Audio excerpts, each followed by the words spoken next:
Meet the Mets, meet the Mets. Step right up and greet the Mets. Bring your kiddies, bring your wife. Guaranteed to have the time of your life, because the Mets are really socking the ball, knocking those home runs over the wall. East side, west side, everybody's coming down to meet the Mets, Mets of New York town. Oh, the butcher and the baker and the people on the streets, where do they go? To meet the Mets! Oh, they're hollering and cheering and they're jumping in their seats. Where do they go? To meet the Mets! All the fans are true to the orange and blue, so hurry up and come on down, 'cause we got ourselves a ball club, the Mets of New York town. Give 'em a yell, give 'em a hand, and let 'em know you're rooting in the stand. Come on and meet the Mets, meet the Mets. Step right up and greet the Mets. Bring your kiddies, bring your wife. Guaranteed to have the time of your life, because the Mets are really socking the ball, knocking those home runs over the wall. East side, west side, everybody's coming down to meet the Mets, Mets of New York town, of New York town.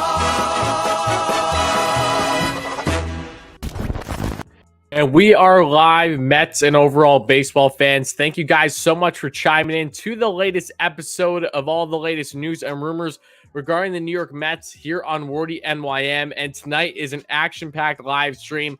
This one will probably be going upwards of 2 hours. We have a lot to deep dive, and unfortunately, far more negative than there is positive. Something that I'm going to be completely blunt about.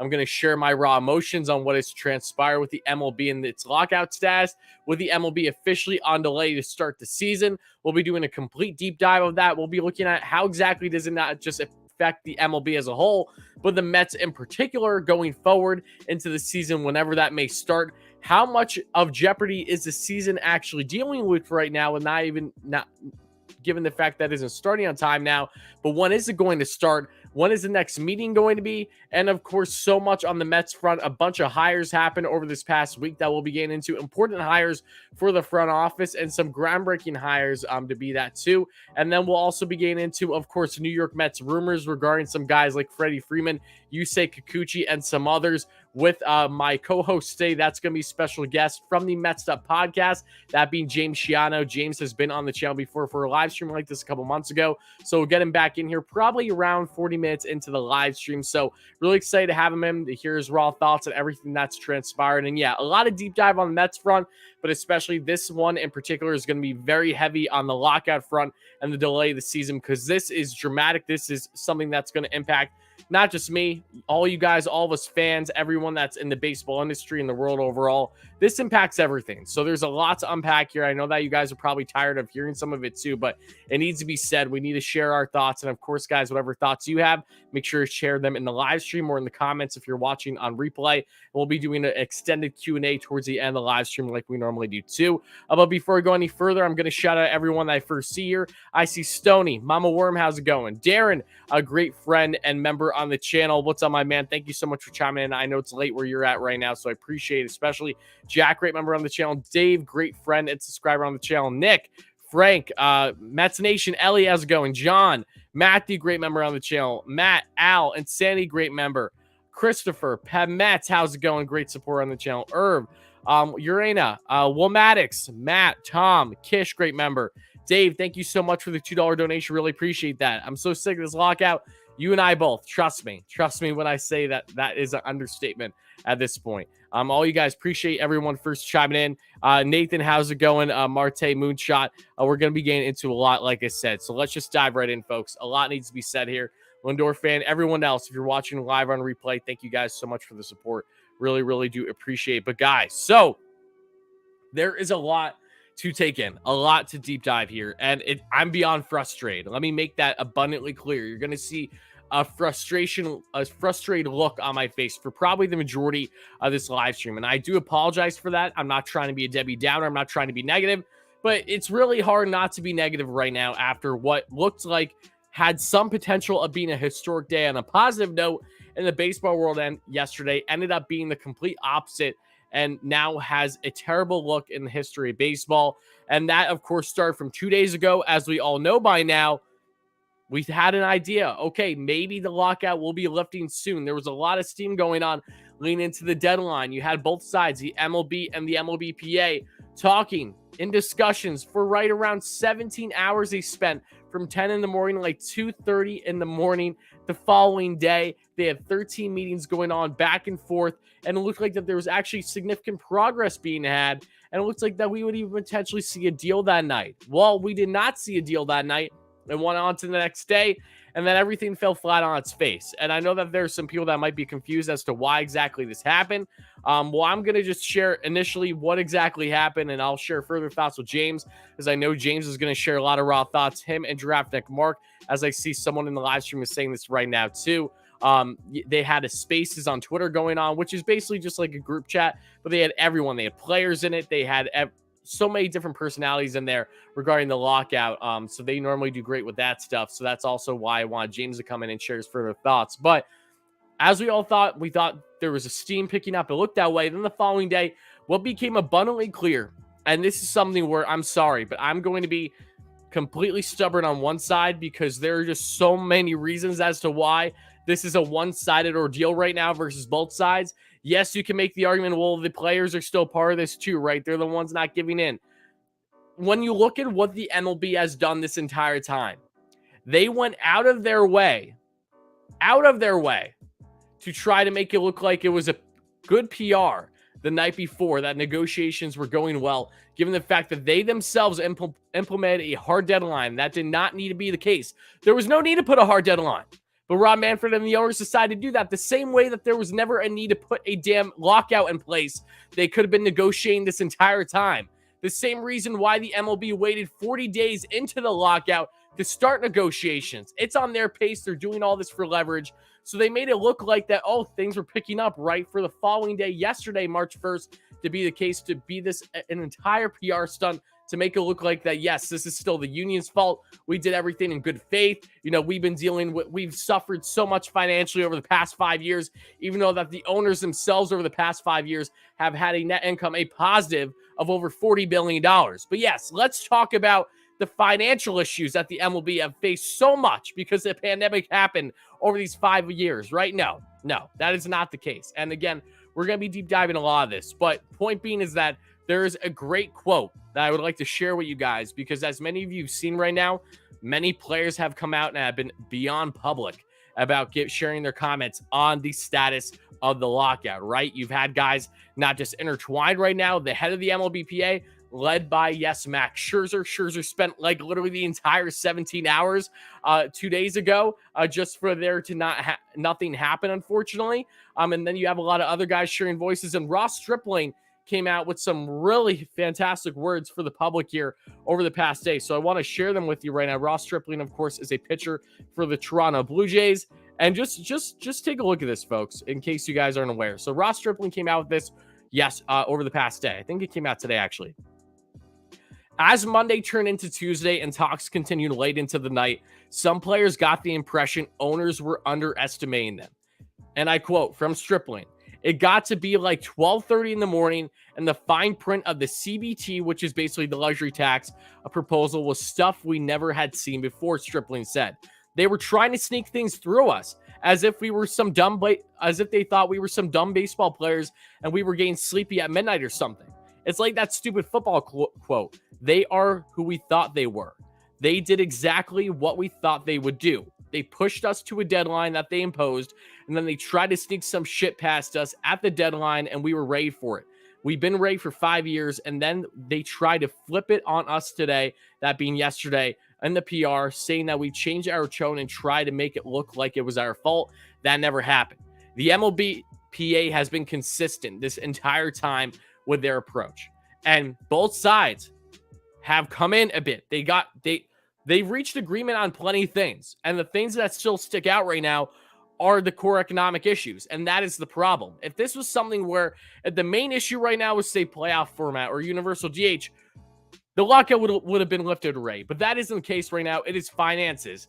And before I go any further, I just want to thank you guys all so much for chiming in the live stream right now. I really, really do appreciate it. Like I said, we're going to be going on Lawns tonight, probably upwards of 2 hours, with James Schiano coming in right around the 40-minute mark or so in this live stream, sharing a lot of thoughts. Again, heavy on the lockout and the delay of the season, how it impacts the Mets, but also Mets hires and Mets rumors, and answering plenty of questions. So stay tuned for all of that, as always. But we're going to be getting into a lot more on this. But before I do, I just want to thank you guys so much again for being here. Make sure to smash that like and subscribe on.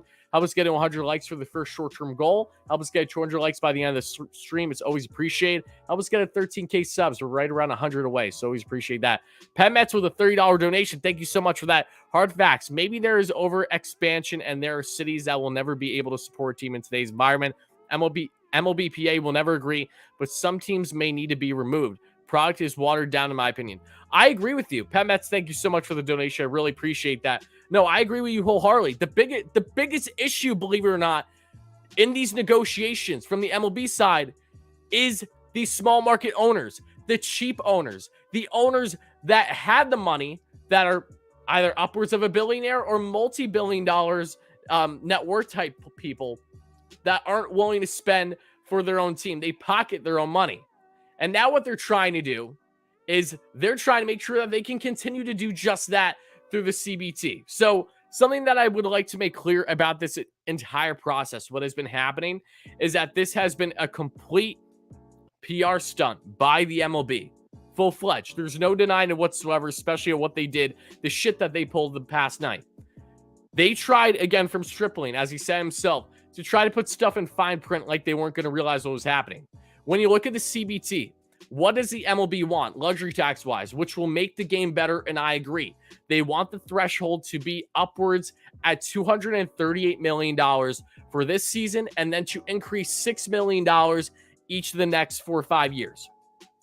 The MLB, and their last and final proposal before their deadline, that they create themselves, the schmucks that they are doing this as leverage, they had the CBT at $220 million, so no different whatsoever for 3 years straight. It wouldn't even improve. It would stay at $220 million flat. They didn't want to improve it whatsoever. And I'm going to show you guys further numbers here. I know many of you know this already, so I know that this is, just some of the same stuff that you've been learning already. But I understand there are going to be fans that are upset at both sides. I see that in the chat right now, and I understand that. But you need to realize what has been the biggest driver here. What is the biggest reason why we're this far apart? What is the reason why we have been in a effing lockout since the beginning of December? What is the reason that we are now delaying the first week of the baseball season? None of this should have happened. And this is not on the players. The players are standing firm for what they believe in and what is right for the game. And they are 1000% correct. Because if you look at revenue sharing, let's take a look at this, guys.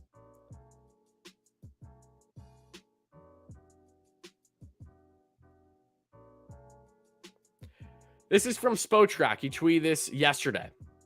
From 2015 to 2019, MLB revenue jumped from $8.2 billion to $10.7 billion, a 30% increase. From 2015 to 2019, the average player salary from $4.45 million to $4.17 million, while the median fell from $1.65 million to $1.15 million. So they decreased during that time. And then, of course, the pandemic year happened. Yes, we know that the MLB lost money in the short season. So did the players. Players only got paid 30% of their salary because obviously they only played a certain amount of games and they couldn't reach an agreement there. So this was in build-up. This was happening for a long time. But the players have been getting screwed over left and right this entire process.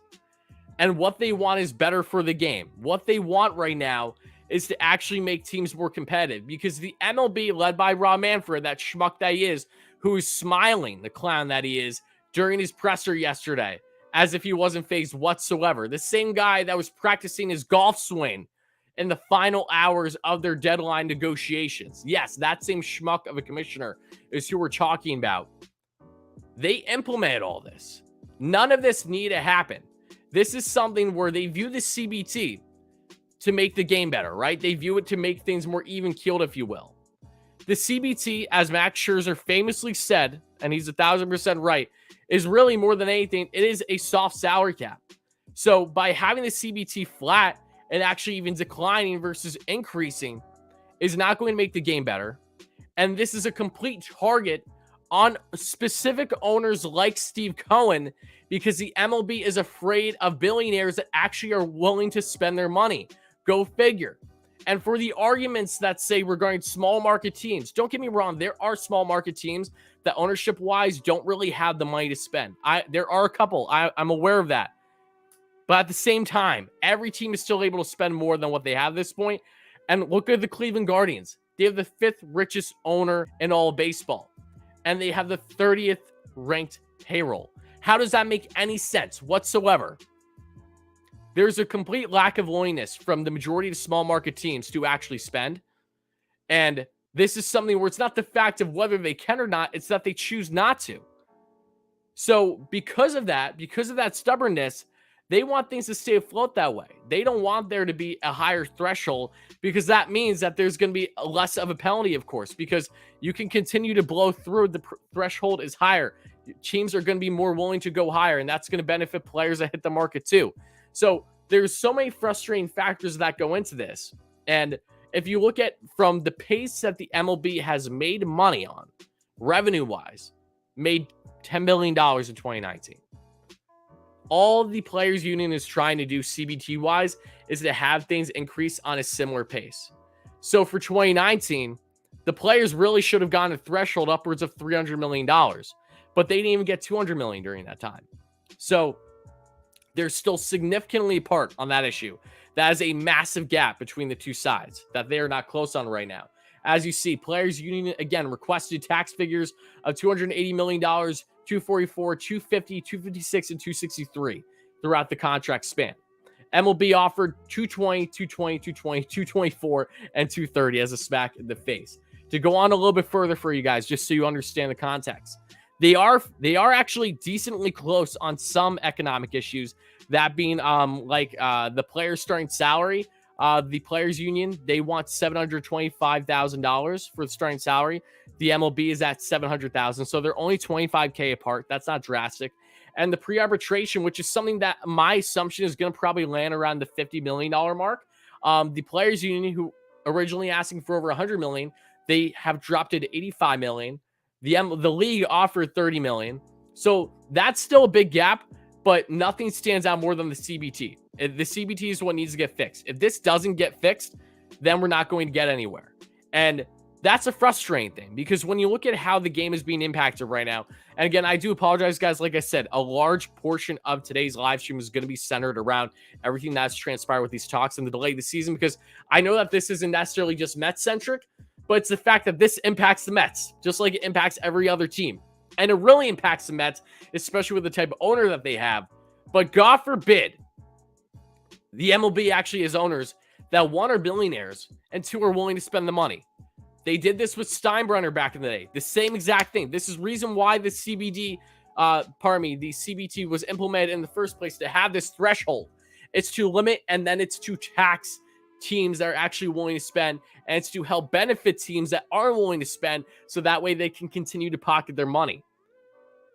Some things that the MLB and the MLBPA were in agreement on that are still at this point is universal DH. That is still hopefully going to happen. Playoff format, that's something that both sides are still significantly apart.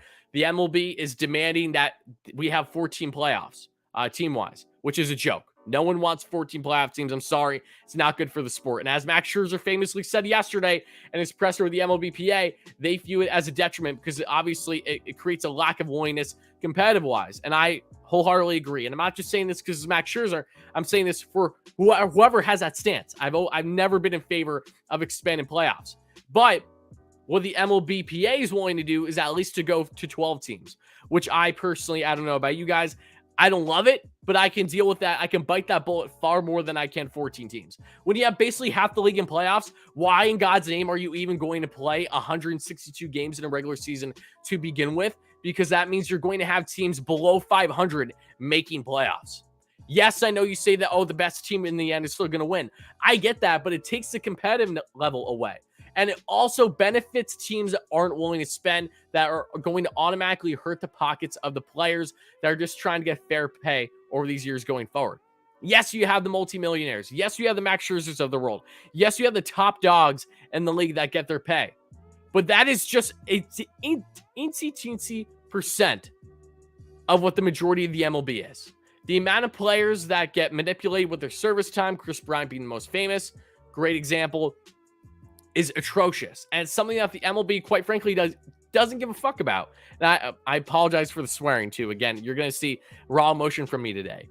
But the point I'm trying to make is that for what the MLBPA has been asking for this entire time is warranted, especially after the pandemic season. And the MLB doesn't even want to cough up a cent. We're talking about billionaires that will not be impacted whatsoever by simply spending a little more. And then you have the argument as well, right? And let's talk for a second about, and I'm actually going to set up a poll in the live stream, folks. So give me 1 second to do just that before we go further.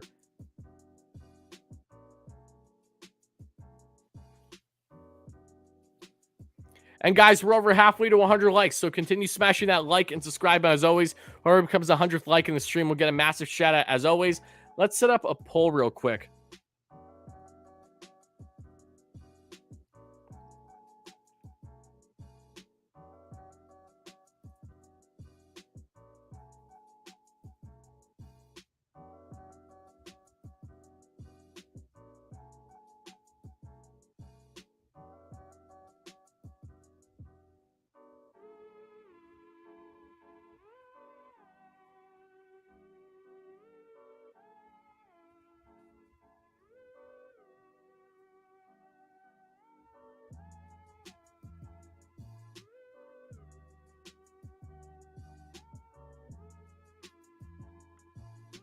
Okay, I want to put that in there quick. I'm sorry. I know that I'm kind of all over the place right now, and I apologize, guys. I have so much to say. You literally have no idea.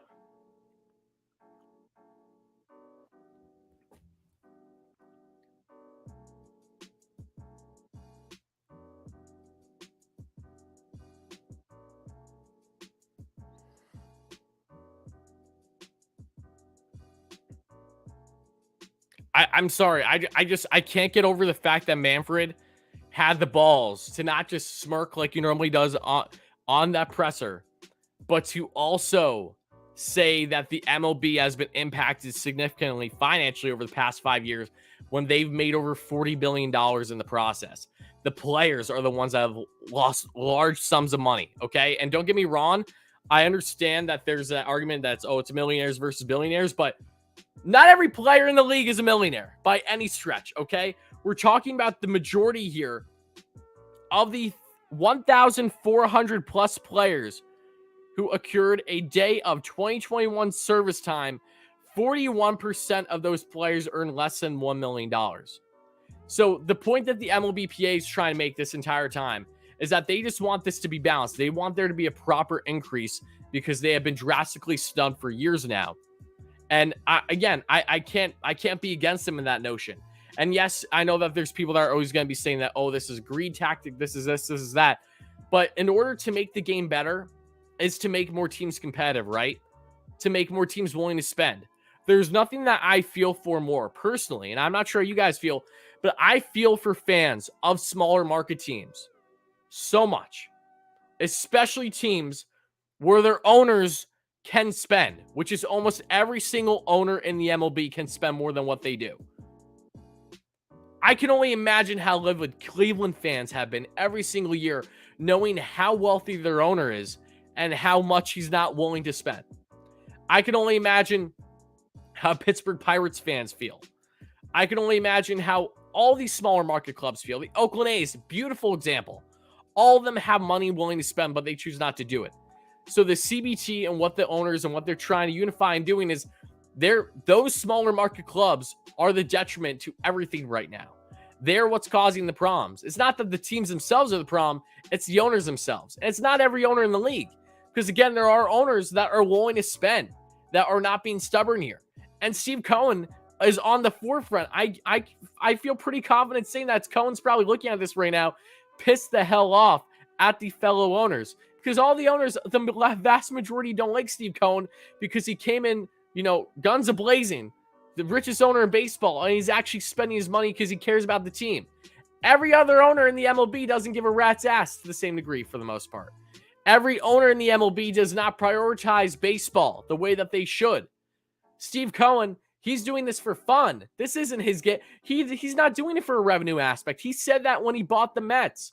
But the difference between Steve Cohen and basically almost every other owner in baseball right now is the fact that he's prioritizing, yes, I don't care about the revenue aspect, but I'm a diehard fan. I want to win. Like I'm putting forth that effort. We're not seeing that from the vast majority of owners. And that all stems from the ones that are becoming the biggest problem right now in these negotiations. And it's disgusting.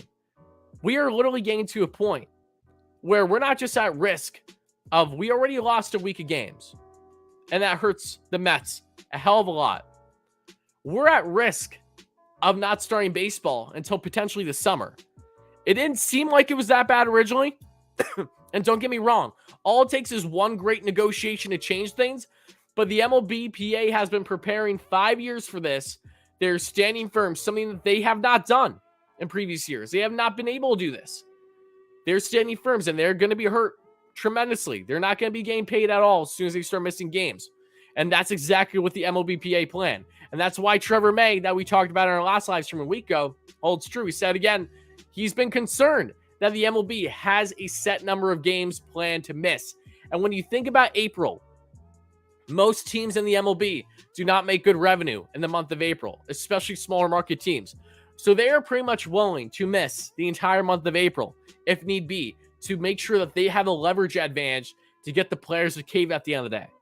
And that's what's going to make this so tough. The MLB PA has stood so firm, and rightfully so, for what they're trying to do, versus the union, the owners that won't even budge on something that isn't drastic, might I add. These are not drastic gaps in the sense of, oh my goodness, the players, they don't deserve this money. It's nothing crazy. It really isn't for what they're asking. We're at the position that we are right now. It's just disgusting. It's despicable. I truly cannot get over this. How in God's name do you wait again 40 plus days after you implement the own damn lockout because you chose to, thinking that, Rob Manfred said this would jumpstart negotiations. And then they don't fucking talk until 40 plus minutes. Pardon me, not minutes, days. I can't even speak right now. I'm that flabbergasted to actually get negotiations in. It's a joke. It's disgusting. Fans need to realize who's at fault here. And it is not on the players. Everyone's entitled to their opinion, but my opinion is so sturdy on the player's side. From everything that's transpired here, it's an absolute joke how much this has been in build up to this point and how much the owners are not willing to give in. It's disgusting. And it's going to hurt a team like the Mets significantly, especially if the owners get what they want CBT-wise. If the players union does in fact cave eventually, which is something that is yet to be seen. We're going to find out. This is not good. This is really not good. This is terrible for the sport. A game of baseball, might I add, that sucks, is so bad with their marketing. I think we're all in agreement there. Everyone knows that the marketing sucks. Baseball just started to promote their top players as like the forefront of games just this past season. Seriously, you wouldn't, unless you're a diehard fan, so many people don't even know who Mike Trout is. How do you not know that? And that isn't just because the Angels aspect, it's because of how baseball markets themselves. It's terrible how bad they've been marketing. They're so behind on the 8-ball with everything. So a sport that got hit so hard, they know what happened in 94. Granted, I know it was a strike, different circumstances, but you get the point. They know what happened from the pandemic season. They know that viewership, they don't get the young fans like they should for a sport that runs basically all year long. And now they're completely willing to do such a thing like this to not just lock out the players, but delay the season when none of this needed to happen. You could have been negotiating every single day. The players union right away said that we are ready to negotiate as soon as today, which didn't happen, of course, because the owners weren't willing. The owners said, Rob Manfred said exactly, that the soonest that they can negotiate again is tomorrow, this Thursday, March 3rd. This looks like it's going to drag for a bit. It's disgusting. And you guys need to make sure that you're very wary of who is the driver behind this all. I know that there are fans again watching this that are fed up, that just want baseball. I don't blame them. I want baseball too. But I don't want baseball for the sake of the players union just caving in the end. Because that means that this was all a complete waste of time for what they're trying to stand for. They can't back down now. They can't. They can't go this far now. And the MLB is being the absolute schmucks that they are, trying to do everything in their path to eliminate the possibility of the MLBPA getting the things that they want. So we're going to see what happens. Like I said, we have a lot that we need to be getting into here. But yeah, it's disgusting. It is truly it was a terrible day for baseball yesterday. It still is today, and it will be in the days going forward. I do have a donation here, so I would like to address that quick. And I don't know where we are in the likes again, but again, continue smashing that like and subscribe on, folks, if you guys are enjoying the live stream. Thank you all so much in advance. Really appreciate the support. Pat Metz says, owners care so much, take some of the money in their war chests and pay the people who really get hurt, the ones that work at the ballparks. Yes, I wholeheartedly agree. Help the mom and pop businesses that depend on these games. Couldn't have said it better, Pat Metz. It's so true. You have to think about everyone that works, in the baseball industry. That isn't just working at the actual stadiums. That's even writers. Writers getting hit hard by this, especially if, say, they're not, on big salaries. Content creators, everyone's getting hit. How do you think I feel, guys? YouTube is my full-time thing. You think I'm enjoying this? I would never recommend anyone to be a baseball content creator during the lockout. It's horrendous. It's not fun. And again, it's the fact that none of this needed to happen on the MLB side, but they did it anyway. And that's something that I will never be able to defend. I will never support. And this is going to be a detriment to the sport for a very long time. Regardless on if we just miss a week, if we miss 2 weeks, if we miss a month, if we miss 2 months, there is significant risk with the game of baseball right now. And the owners just simply don't give a damn. That's the worst part. There's nothing worse than having an owner that doesn't give a damn enough, not just about the sport, but about your team. And us Mets fans know that far too well with the Wilpons. And I understand that the Wilpons weren't always cheap. They did spend, of course, but given everything that happened with all the money that they lost all those years ago, that changed things quite a bit. But again, we know far too well owners that technically have money but aren't willing to spend. I feel for all sports fans out there, but especially the smaller market teams that get screwed year after year after year by their owner. It's despicable. It is. None of this should be happening. But again, I know that's a broken record. I'm going to look at some comments quick.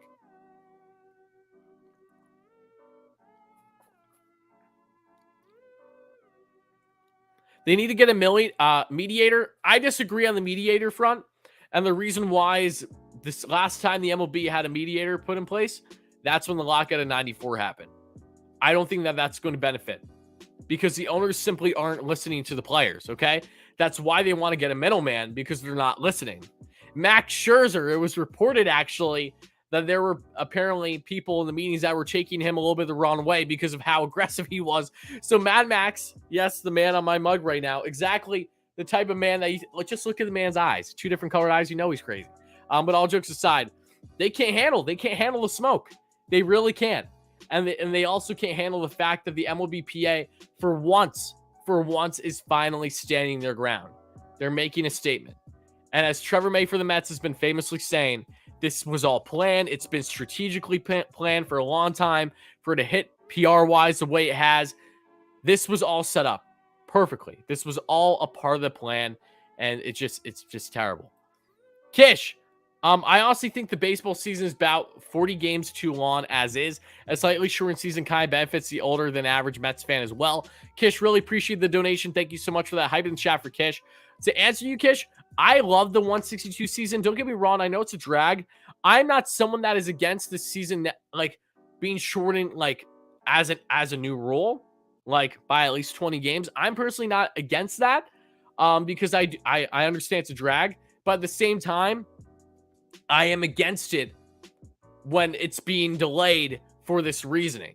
I am against it with the MLB is purposely doing this for leverage and for leverage. It's just leverage, not for anything else, just leverage in itself. That is my problem. But I understand if people want the season a little bit shorter in general going forward. I can understand that. And I think that would actually benefit the players too, health-wise. Spring training is too long as it is. So, I'm not against that being shortened as well, like in years going forward, where that's actually an agreement. But again, I also love the 162 season because I just love the fact that you get daily baseball from the start of April all the way until, the end of fall.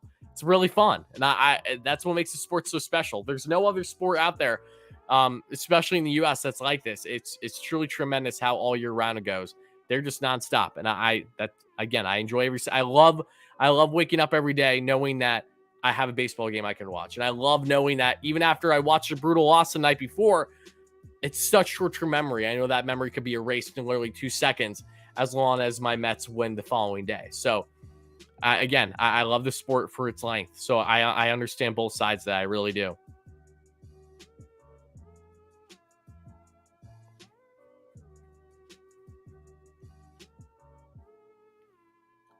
What's up, Edwin? Great supporter and member on the channel. Hope you're doing well. Finals kicking your butt. Well, wishing you luck on those for sure.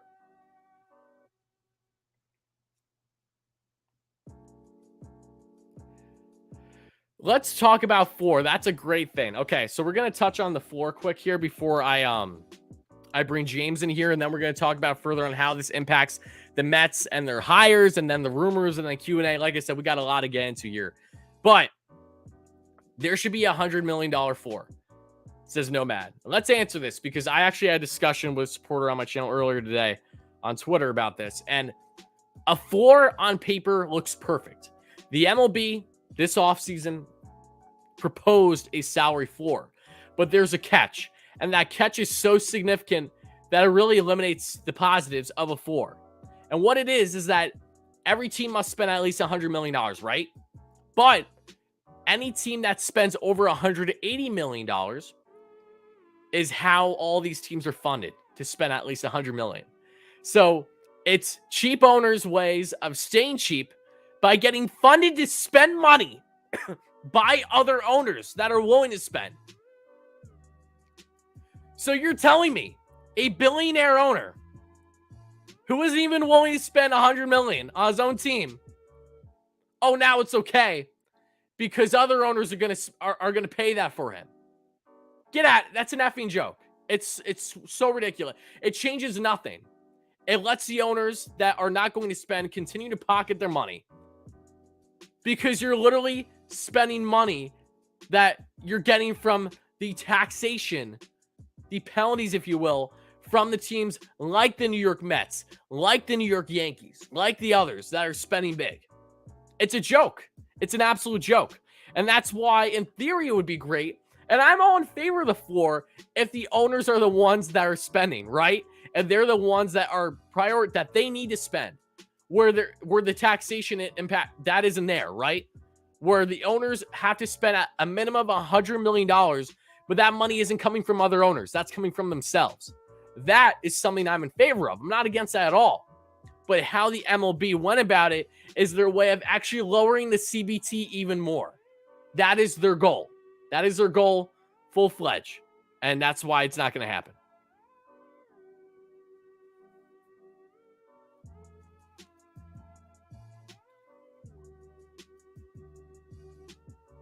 It's like welfare for cheap owners. Exactly. But it's not like the owners don't have money. That's the thing. You're telling me an owner can't spend $100 million?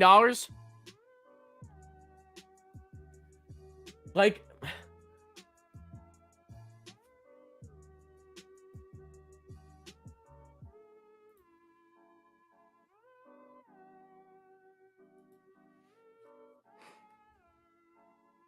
all right, folks, we're going to be getting James in here in a second then. And then we got a lot more to talk about.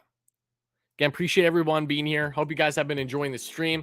Make sure to smash that like and subscribe. As always, Wardy looks like a discount Conforto. I get that every day, Slants. Every day. Discount. I get the Conforto comparison, not so much a discount, but yes, you could call me a Walmart Conforto if you will. I won't deny that whatsoever.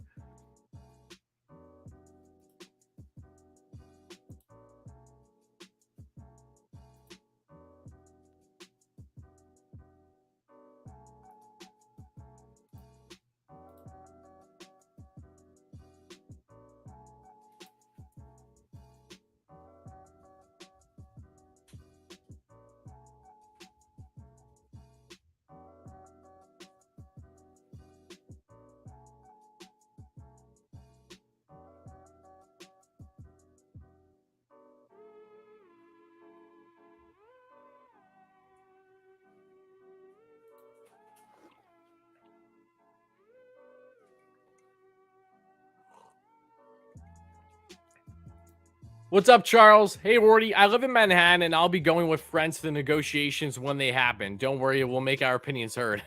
Charles, thank you so much for the donation. I appreciate that. I know that some people have been going out of their way already to have their voices heard. Frank the Tank, that may you guys know for Barstool. That's also our good buddy on the channel, the Mets beat reporter Pat Ragazzo's co-host podcast-wise. Frank went outside of the commissioner's office today in New York, and they were protesting, and they got arrested. Not all heroes wear capes. But yeah, good luck with that, Charles. Let me know what happens. But yeah, just, I got so much.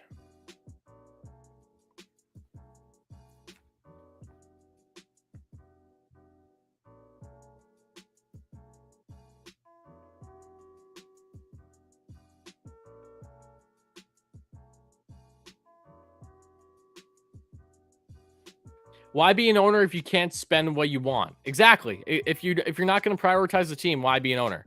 And that's why I can't justify supporting them. The ones that don't give a rat's ass about their team. Like this hurts the fans more than anything. Don't get me wrong. But this really does hurt the players a lot too with what's transpiring.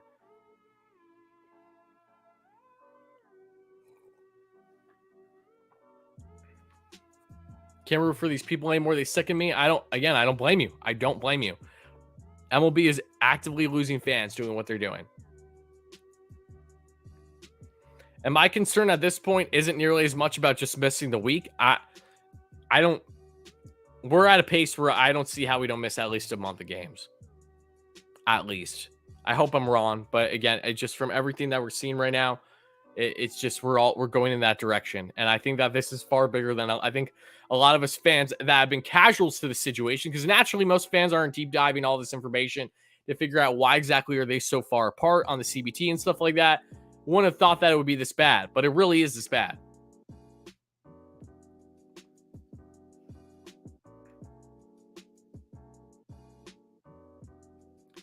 Yeah, I mean, that's a good point about if the MLBPA wins, that definitely will benefit the Mets. Yes, and also especially because of who the Mets have involved right now in the negotiations led by Max Scherzer. Yes, Scherzer is at the forefront of everything right now.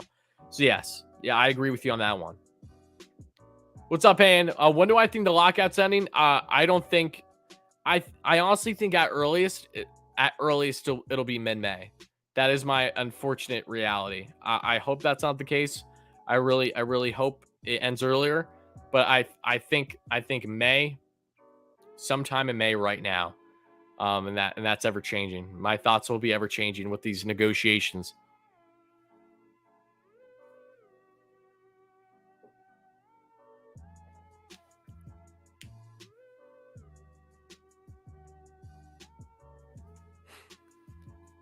Do you think Steve Cohen feels isolated among the owners? Yes, 1,000%.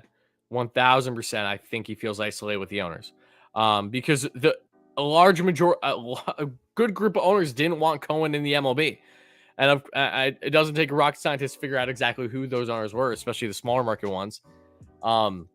Yeah, no, yeah, I think there's a lot of owners against Steve Cohen. That's what I think. The fact that the owners try to manipulate us with media and then blame the PA is sickening. Exactly. That's the worst part. Everyone got their hopes up, including me. And look, shame on me. And I think, look, all of us baseball fans, not even Mets fans, were so desperate to find out things regarding, if we were going to get positivity on the front of the lockout. So we were desperate to find out. So as soon as we saw that it looks like negotiations were actually being positive and not a negative, we ate that up for breakfast. But again, we got fooled. We got absolutely fooled. It was a PR stunt at the end of the day.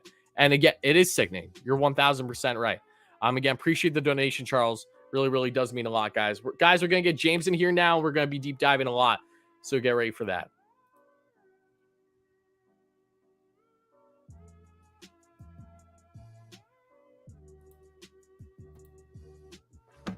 Okay. You hear me, James? Yeah, what's up, Wardy? What's up? How's it going, man? Not bad, dude. Not bad. How are you doing? I could be better. I definitely could be better.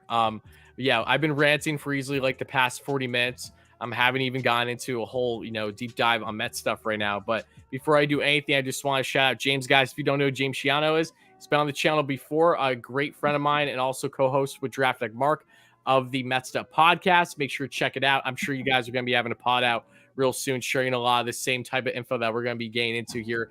And also is a contributor for Pitcher List, doing great stuff there. So yeah, James, let's just go right into it. I really want to know what your raw thoughts are. I know you and Mark had your Twitter spaces up, which was really sick. I'm so glad that popped off. You had everyone known to man chiming in during the negotiations of the lockout 2 days ago. But what has been your thoughts on everything that's transpired at this point?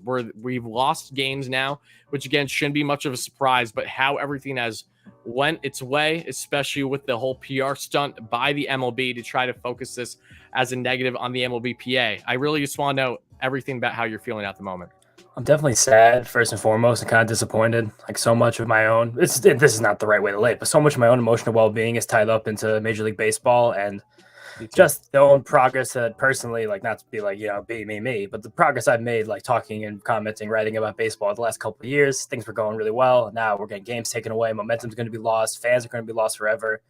And then we had that Twitter space on Monday night. That was an incredible experience. We had 4,000 people in there at one point. Jack Flaherty, Nicky Lopez, Jared Carrabis, that was so sick.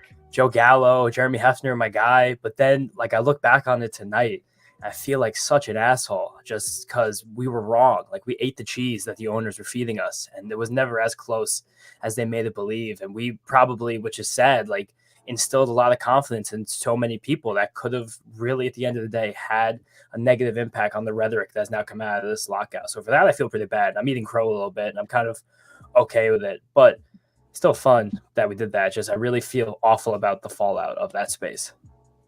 Yeah, no, exactly. Everyone ate up. And I don't think it's wrong for us fans to have been so adamant the way, like, we've been deprived of, any type of positivity from these talks, literally since the lockout began. So by no means was anyone wrong for, kind of jumping at the gun, seeing for the first time ever, even though that, yes, it was because of the deadline too, that had negotiations going on for like upwards of 17 hours.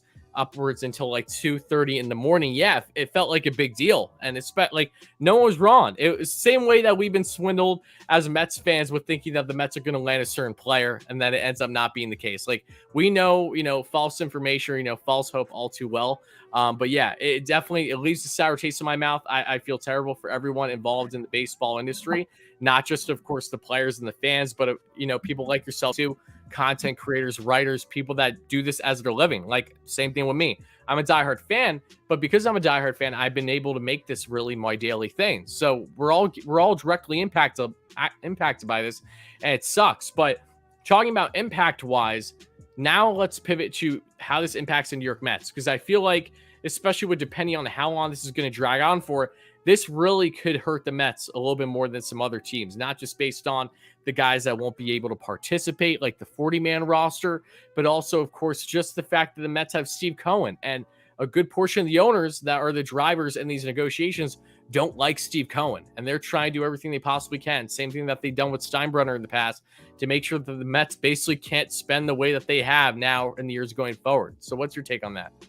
I think more than they don't like Steve Cohen, they're probably a little bit scared of what Steve Cohen represents, especially the way he came in so hot this offseason. They're very aware that he doesn't really care about the way these other owners like to do things, the structure that they've created for themselves, which is a structure that kind of spurns the entire lockout, which is not really having an incentive to compete. You can just sit on your profits, put a mediocre team on the field, accept your revenue sharing portion of what all the owners get, and then be on your merry way with your massive amounts of profits, revenue and profits. But I do think, from an on the field perspective, this lockout, again, it's hard to really look past it because there's Lord knows when we're ever going to actually play a game of meaningful baseball. But from an on-field perspective, I think a shortened season helps the Mets more than almost any other team in baseball because you're looking at the two best players, the two most impactful players in this team, 2 out of 3, Jacob deGrom and Max Scherzer, being Scherzer being on the older side, deGrom being a little bit more fragile than most great pitchers in baseball. Once you tighten the season up, you kind of have increased the amount of it that they can impact in a very secure way. Jacob deGrom coming into the regular season, as we were sure they've been coming into, was only really expected to throw anywhere from 120 to 150 innings. So that would only put him available for 2/3 to 3/4 of the season, possibly a half if it was worse than that. Now you live in a world where you might have Jacob deGrom for 80, 90% of the season. Max Scherzer, God willing, for 100% of it. Again, hard to look forward. I know most baseball fans out there don't really want to talk about baseball right now because it's kind of the last thing on people's minds, the actual games, the actual way we analyze it. But from a baseball perspective, I think a shortened season helps the Mets more than most other teams, specifically on the field. In the future, yes, I agree with you that there's going to be a lot of measures whenever the CBA is signed to limit the spending powers of owners like Steve Cohen, the Guggenheim Group in Los Angeles, John Henry with the Red Sox, Steinbrenners, if they ever want to spend money with the Yankees. But on-field perspective, short-sightedness this year, a shortened season helps the Mets more than most other teams.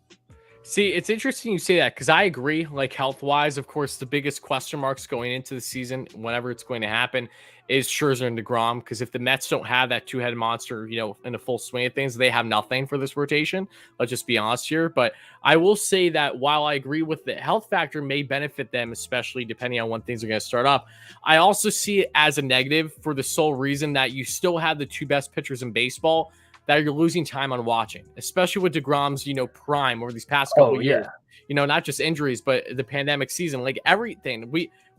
I feel like we've just missed so much potential with someone like him, and now add Scherzer with the mix. So, I see the positive. I get what you're saying short-term wise, health. Yeah, that makes sense. But I'm also viewing it from a natural fan perspective. I'm like, okay, we're only going to see these guys pitch for how long? And now that's being limited. To what extent we're going to find out, but I view that as a detriment from a fan's perspective a little bit. 100%. I was looking at this solely from like a management, like team building perspective, logic perspective, what the team, how the team on the field will either improve or become worse by a shortened season. From a fan perspective, you're right. The big loser in all this whole situation is the fans. Like we are screwed here. We got nothing because we're going to have to go through another month or 2 without having anything to watch, listen to, think about, enjoy. And that is the real awful part of this whole situation. And especially not just for, the fans, but going back to the players too. It sucks because the Mets, unfortunately, for their sake, they do have multiple key guys on the 40-man that aren't going to be able to start minors on time either. Again, especially if this drags out for a bit longer, which I unfortunately do believe this is going to go kind of how Trevor May's been preaching, as I know you guys had Trevor May on your pod recently, and he thought, that it's basically going to be going until sometime in May. There's some risk of this not starting until June.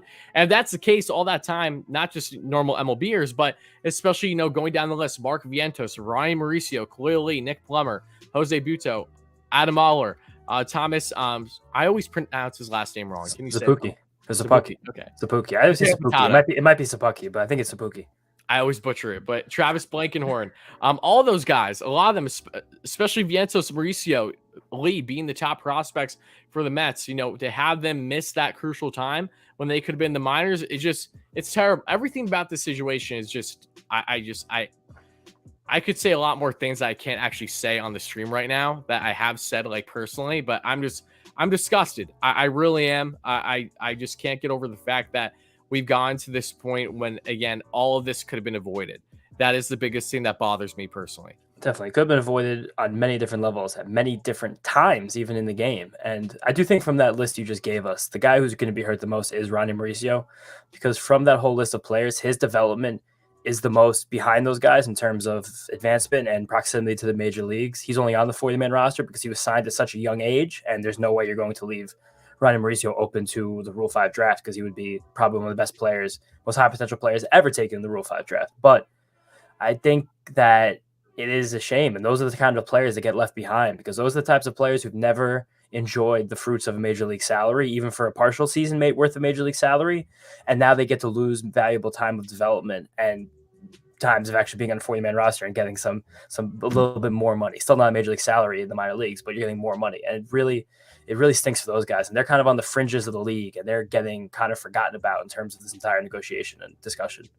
Yeah, exactly. And it's beyond unfortunate that they are kind of getting forgotten about right now when their development is so important, not just for the Mets, but for every team that is in the same type of bind where they have top prospects or just guys that, should be ready to go that are going to be promising for them that they can't start on time, just like the normal players still, but they're not even really supposed to be on the roster, right? It's just how things were set up currently. But going back to also how this impacts the schedule for the Mets, it really does suck because you look at the Washington Nationals, right? They were supposed to play them in one of those first series. Same thing with the Braves. Braves, I don't mind missing nearly as much, obviously, but losing the National Series and then with the assumption, not that I wish it, but I'm going to go on a limb and say that we're going to miss at least 2 weeks of baseball, which means we're going to miss another National Series. That's 7 out of 10 games that you play with the Nats throughout the entire year that you lose against a team that is not supposed to be a top dog this year. So naturally, that's not going to benefit the Mets schedule-wise. So what's your quick take on that? That definitely sucks, but I think that we'd be getting a little ahead of ourselves to look at the games being missed as the games that get missed.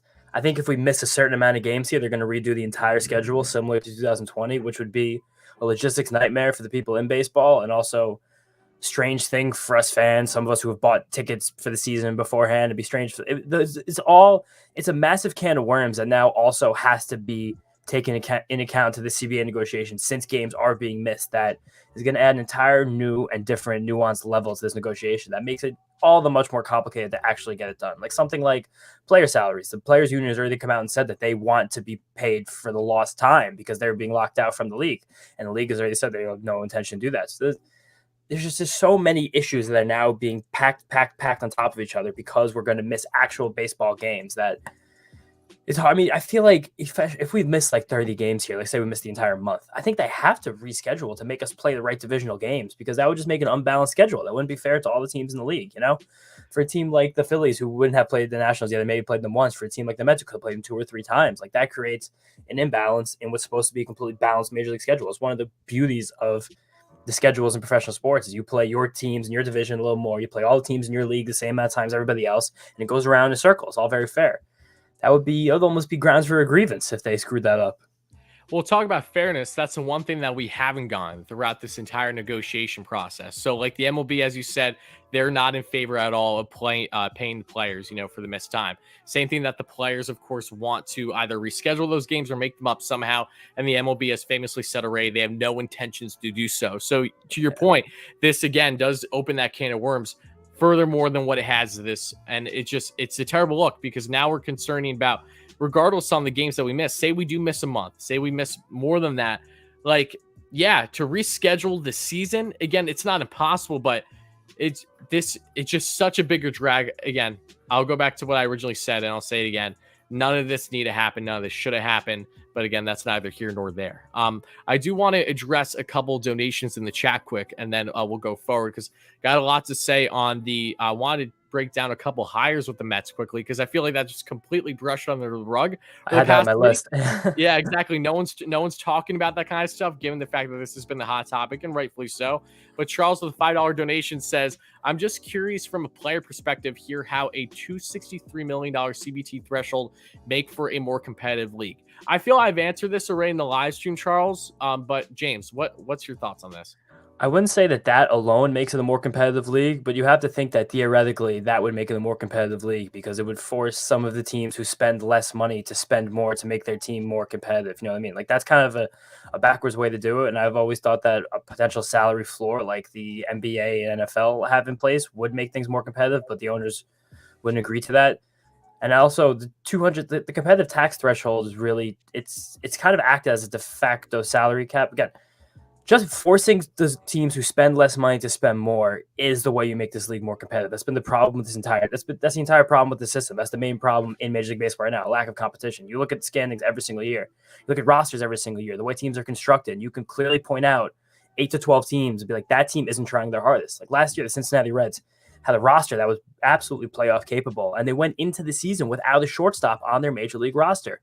No one. Eugenio Suarez played there for a month, and then Kyle Farmer played there the rest of the year. Yep. Neither of those guys are shortstops by trade. Kyle Farmer can play defense there a little bit, but he can't hit enough to be a Major League Baseball shortstop, even in the Great American Ballpark. So bumping up the competitive balance tax, while it does seem like it is worse for the poorer owners, the owners who have only around $1 billion, or some of the guys like Castellani, I just mentioned on the Reds, who's one of the few owners who's worth less than $1 billion. You are telling them you have to try harder if you want to put a team on the field that's going to win baseball games. And while they might push back against that, maybe you lean into that with a maybe more enhanced revenue share, something that's a little more than the 48% that's shared right now, and you can find a way. But I'm not a financial professional. I know Wardy isn't either, so it's hard to make those claims. Yeah, no, great breakdown. Yeah, no, by no means am I great when it comes to finances. That's why I'm just here on YouTube, blabbing about anything. Pat Metz here with the $10 donation says, for competitive balance, a penalty for not meeting minimum spending.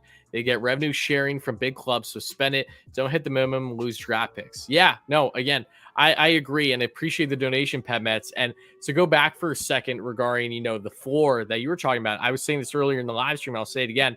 A floor is something that I know that the MLB did propose this offseason, but there was a massive catch to it. And that's the thing, because in theory, the floor looks great, right? Having everyone at least start at 100 million. But the problem is that from what the MLB's original proposal was over the past couple months is that for any teams going over $180 million, they would be the ones funding everything.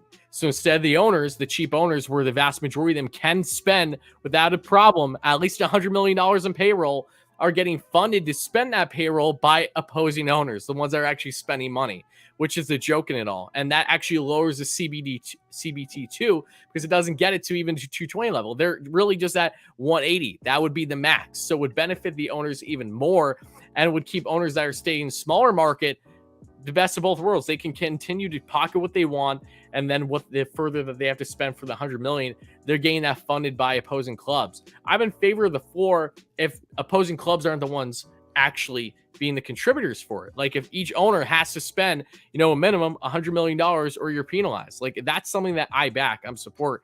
I'm sure you feel the same way. But to have other owners, the ones that are actually willing to spend to go over that threshold, be the reason how everything is afloat to begin with, I think is just a joke.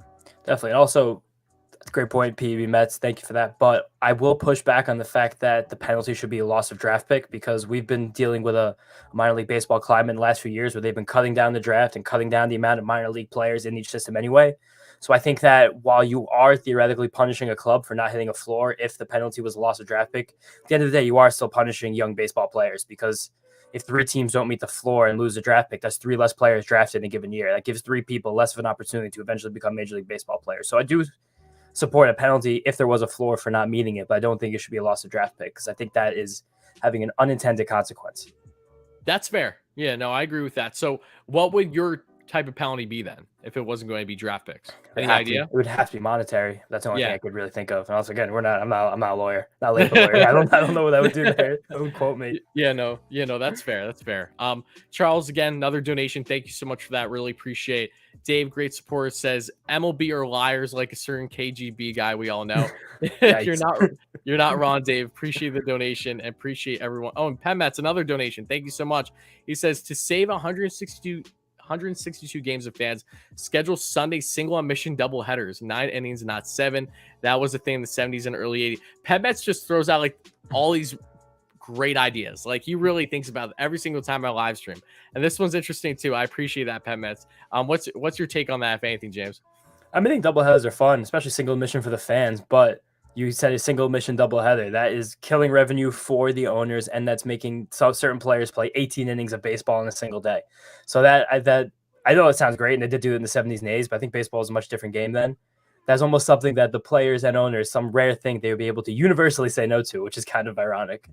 See, my take on doubleheaders is that I think because of the what felt like upwards of 20 that we saw for the Mets last year, I'm just so over them. Yeah, doubleheaded out. I am doubleheaded out. Exactly. Like maybe we just go a period without them, and then maybe they come a couple years later, I'll be more interested in them again. But I couldn't stand them, especially with how the Mets pitching situations were and all of them. Nothing was steady. Nothing was consistent. It drove me nuts for that reason and that reason alone. But I agree with you. But to go back now, we talked about everything on really how it impacts the Mets. But hire-wise, I know that the Mets have made multiple hires now over this past week that are really important. And it starts with a historic hire as they hired Elizabeth Benn as their director of Major League Operations. She will come in as the highest-ranking baseball executive in franchise history. So what's your take, any knowledge that you have on Elizabeth Benn and what her role is now going to be for the Mets?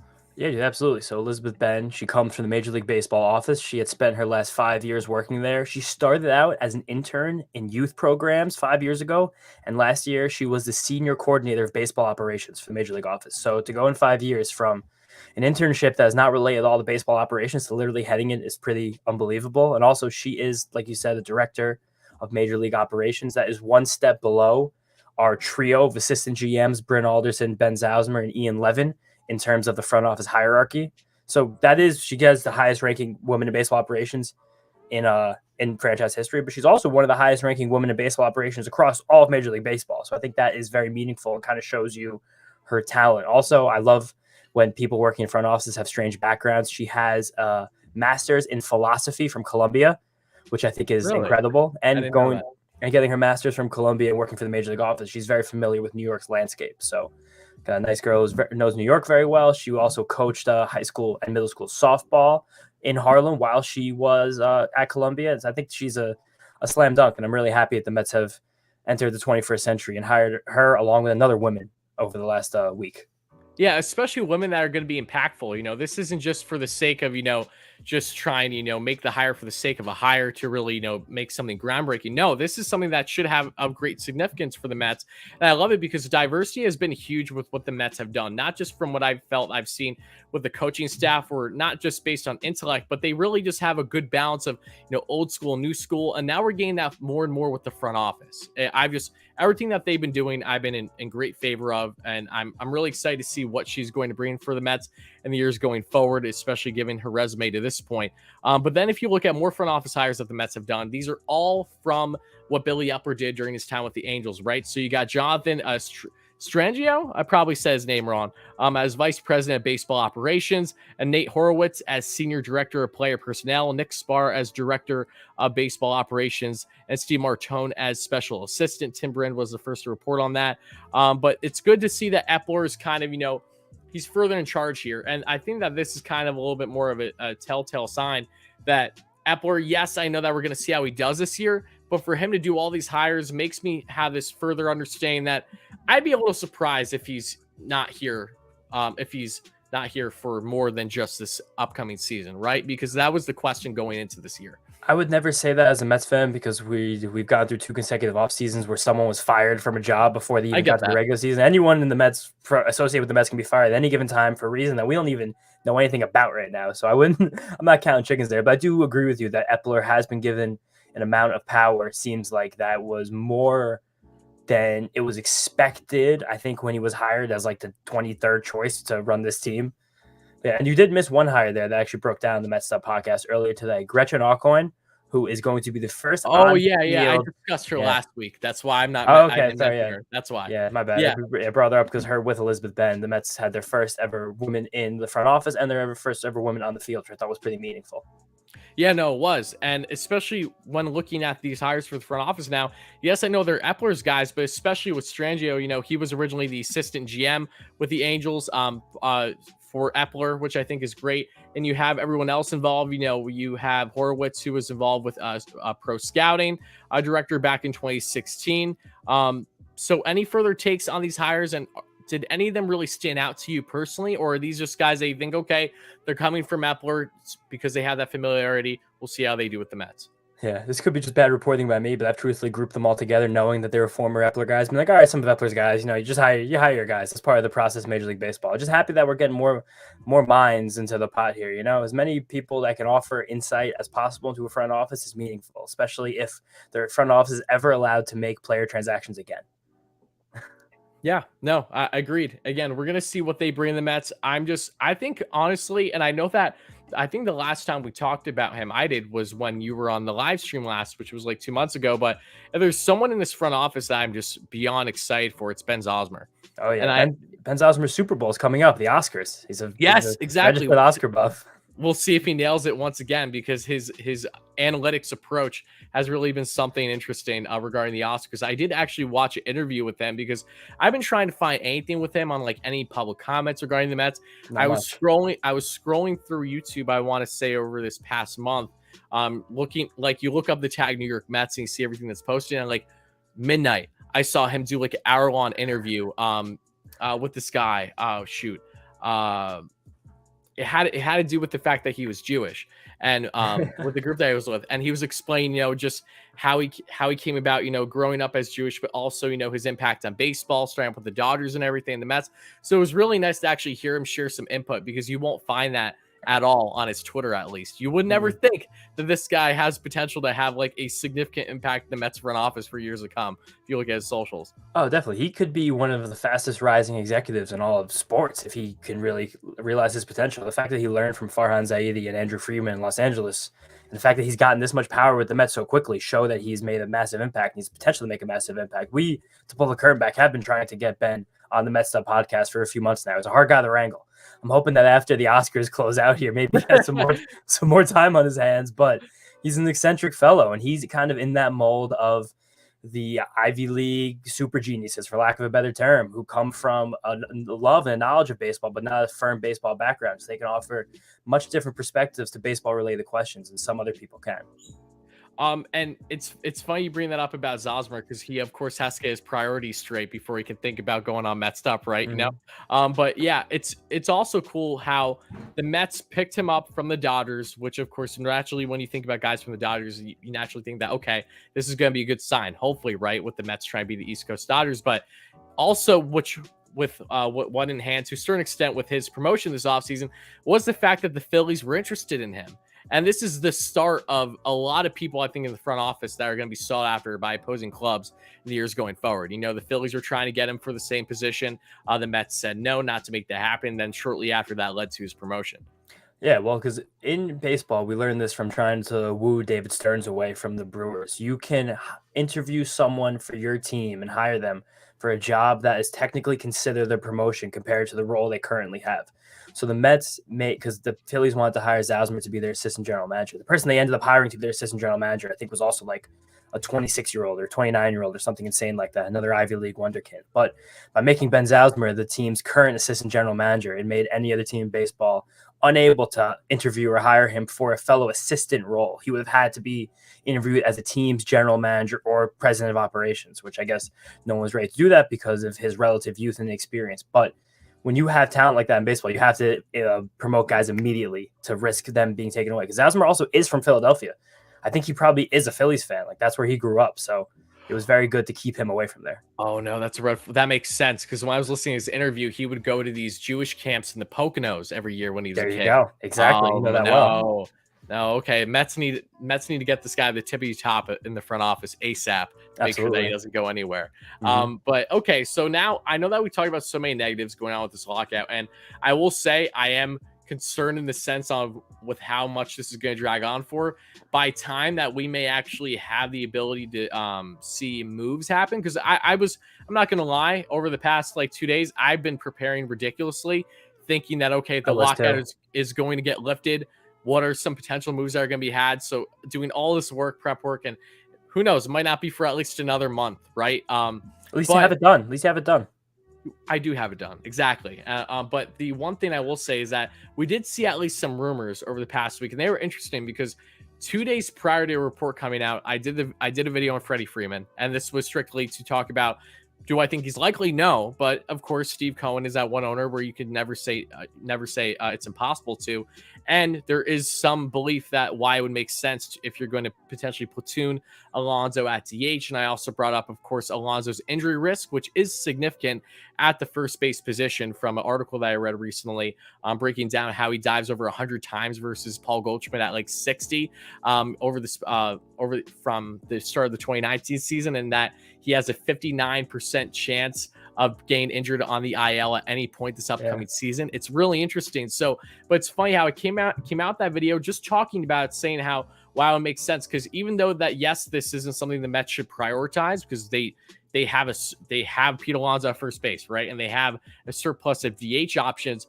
There's no denying that Freddie Freeman makes your team a whole lot better. And not just because you prime away from your rival in the Braves, but because he's still one of the best hitters, one of the best first basemen in all baseball. And the universal DH would benefit someone like him going down the road, so you don't have to worry about potentially a defensive decline as he gets older. But it's funny, I make that video 2 days later. Then, of course, the man we all love so much, sarcastically, I'm saying this, Buster Olney reports in a radio show I think he was on, saying that the Mets did in fact check in on Freddie Freeman pre-lockout. So I know the likelihood is by all means slim, but what's your take on Freddie Freeman and that report in particular?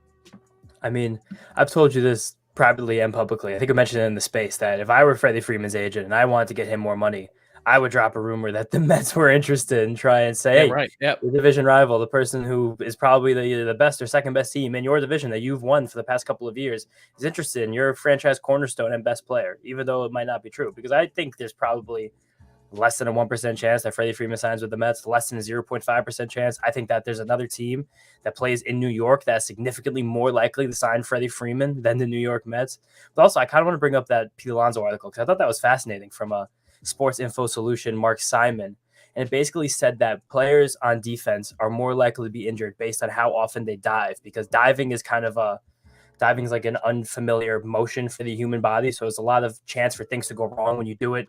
We've seen lots of outfielders, especially break hands and wrists, maybe even an arm, just diving the wrong way. And Pete does dive about 30% more than the next most likely guy to dive for a ball. And as Mets fans, you watch all the Mets games, you see Pete Alonso flopping and flailing all over the place every single time he does it. And the article also did state that he had relatively more dives younger in his career. Like he cut back on those diving attempts in 2021, which isn't relatively significant because also 2019 when he was a rookie, he was like a beluga whale out there. He was just swimming.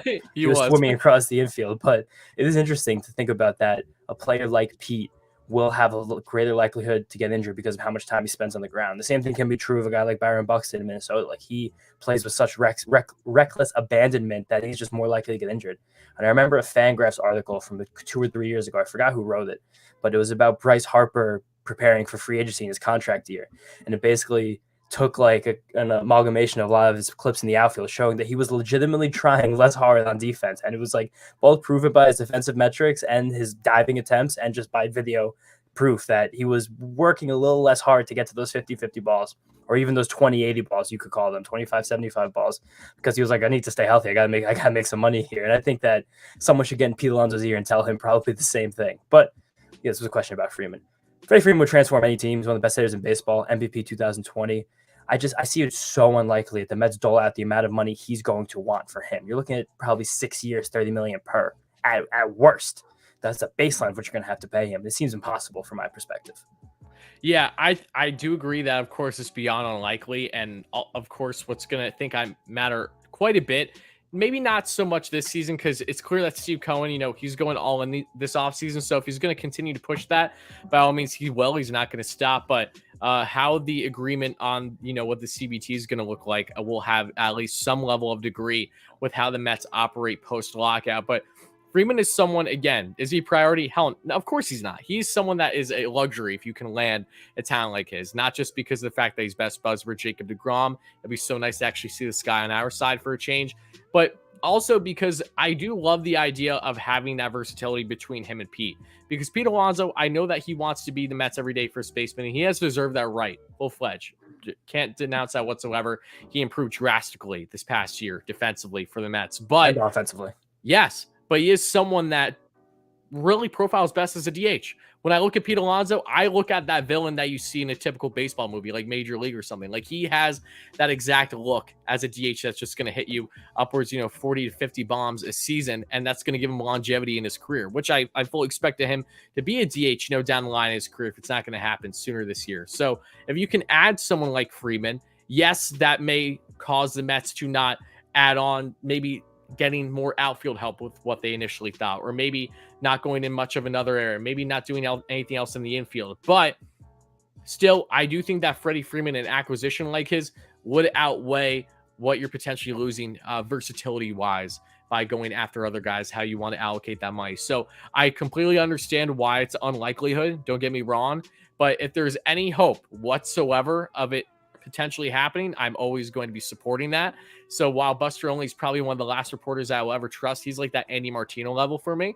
I'm still intrigued by just the thought of someone like Freeman landing in Queens.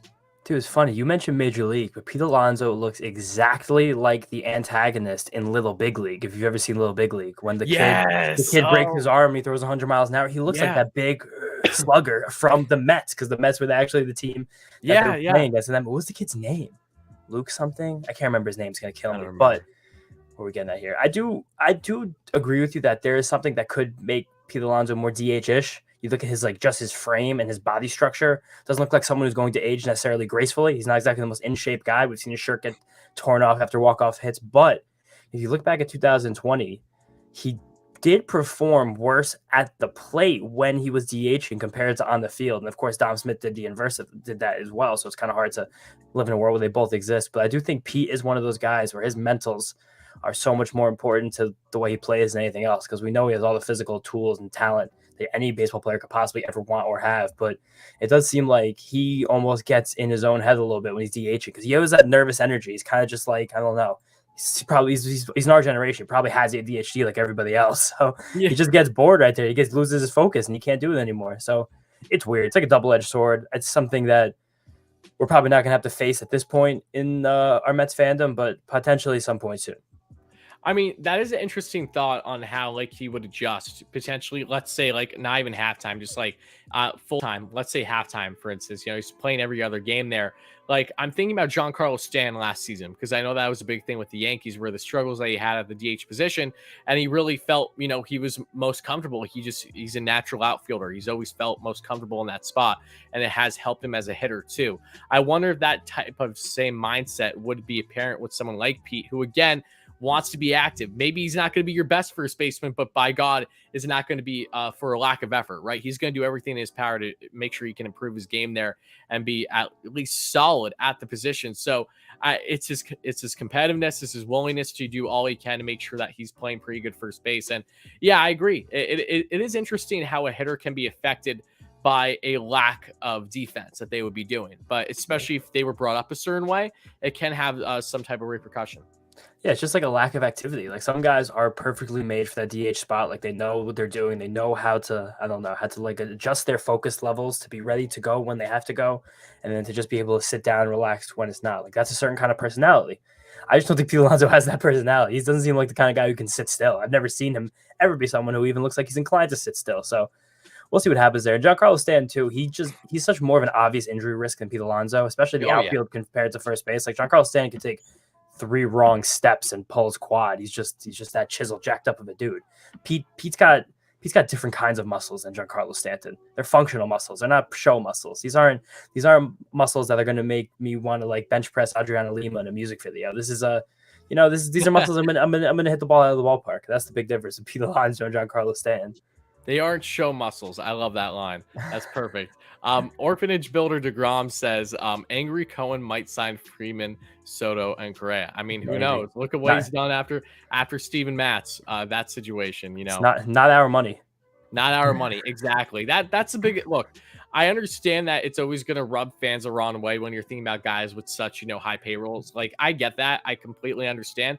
But at the same time, as long as it's not going to be a detriment to the team's success going forward, that's what matters most to me, more than anything, right? It's always about longer term. How much is this going to impact the team? If Steve Cohen is willing to eat what he's going to be dealing with, penalty wise from the league, from going over the threshold, but 2, even potentially being willing to eat a contract or 2. Robinson Cano's a great example. I know that most people, and you're probably under the belief too, that he's still going to be on this roster because it's so hard to get rid of that contract. Steve Cohen does still feel like that owner, however, where if he felt it was warranted, he would just eat it.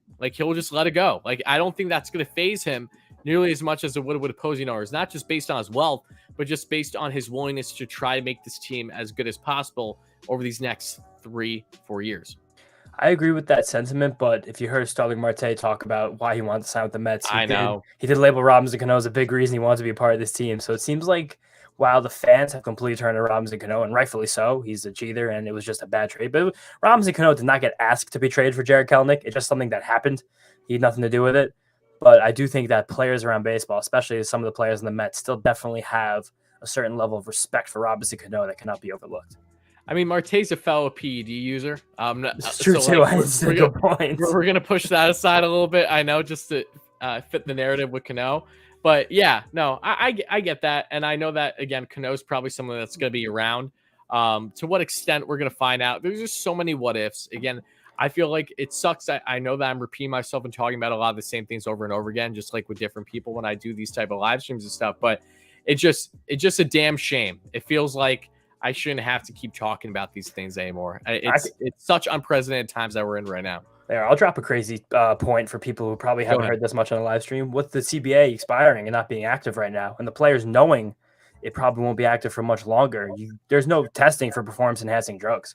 So I've heard some stories and some rumors and some reports that there are certain players around the league who are trying very hard to get one round of steroids in. If anyone is familiar with the steroid taking process, you do them in rounds and what's called cycles. Try to get one cycle done, get it out of your system by the time May hits, and then you're playing baseball with a one-off season of steroid work going in, which that's pretty out there. But I'm not gonna say I think you might see a flurry of players getting suspended in the early season for performance-enhancing drugs, which is kind of funny, especially thinking about Robinson Cano. I think we will too. That's a great point, because that's been brushed under the rug too. We're just going to ignore the fact that they couldn't come to an agreement on that respective contract, so we're just not going to test guys right now.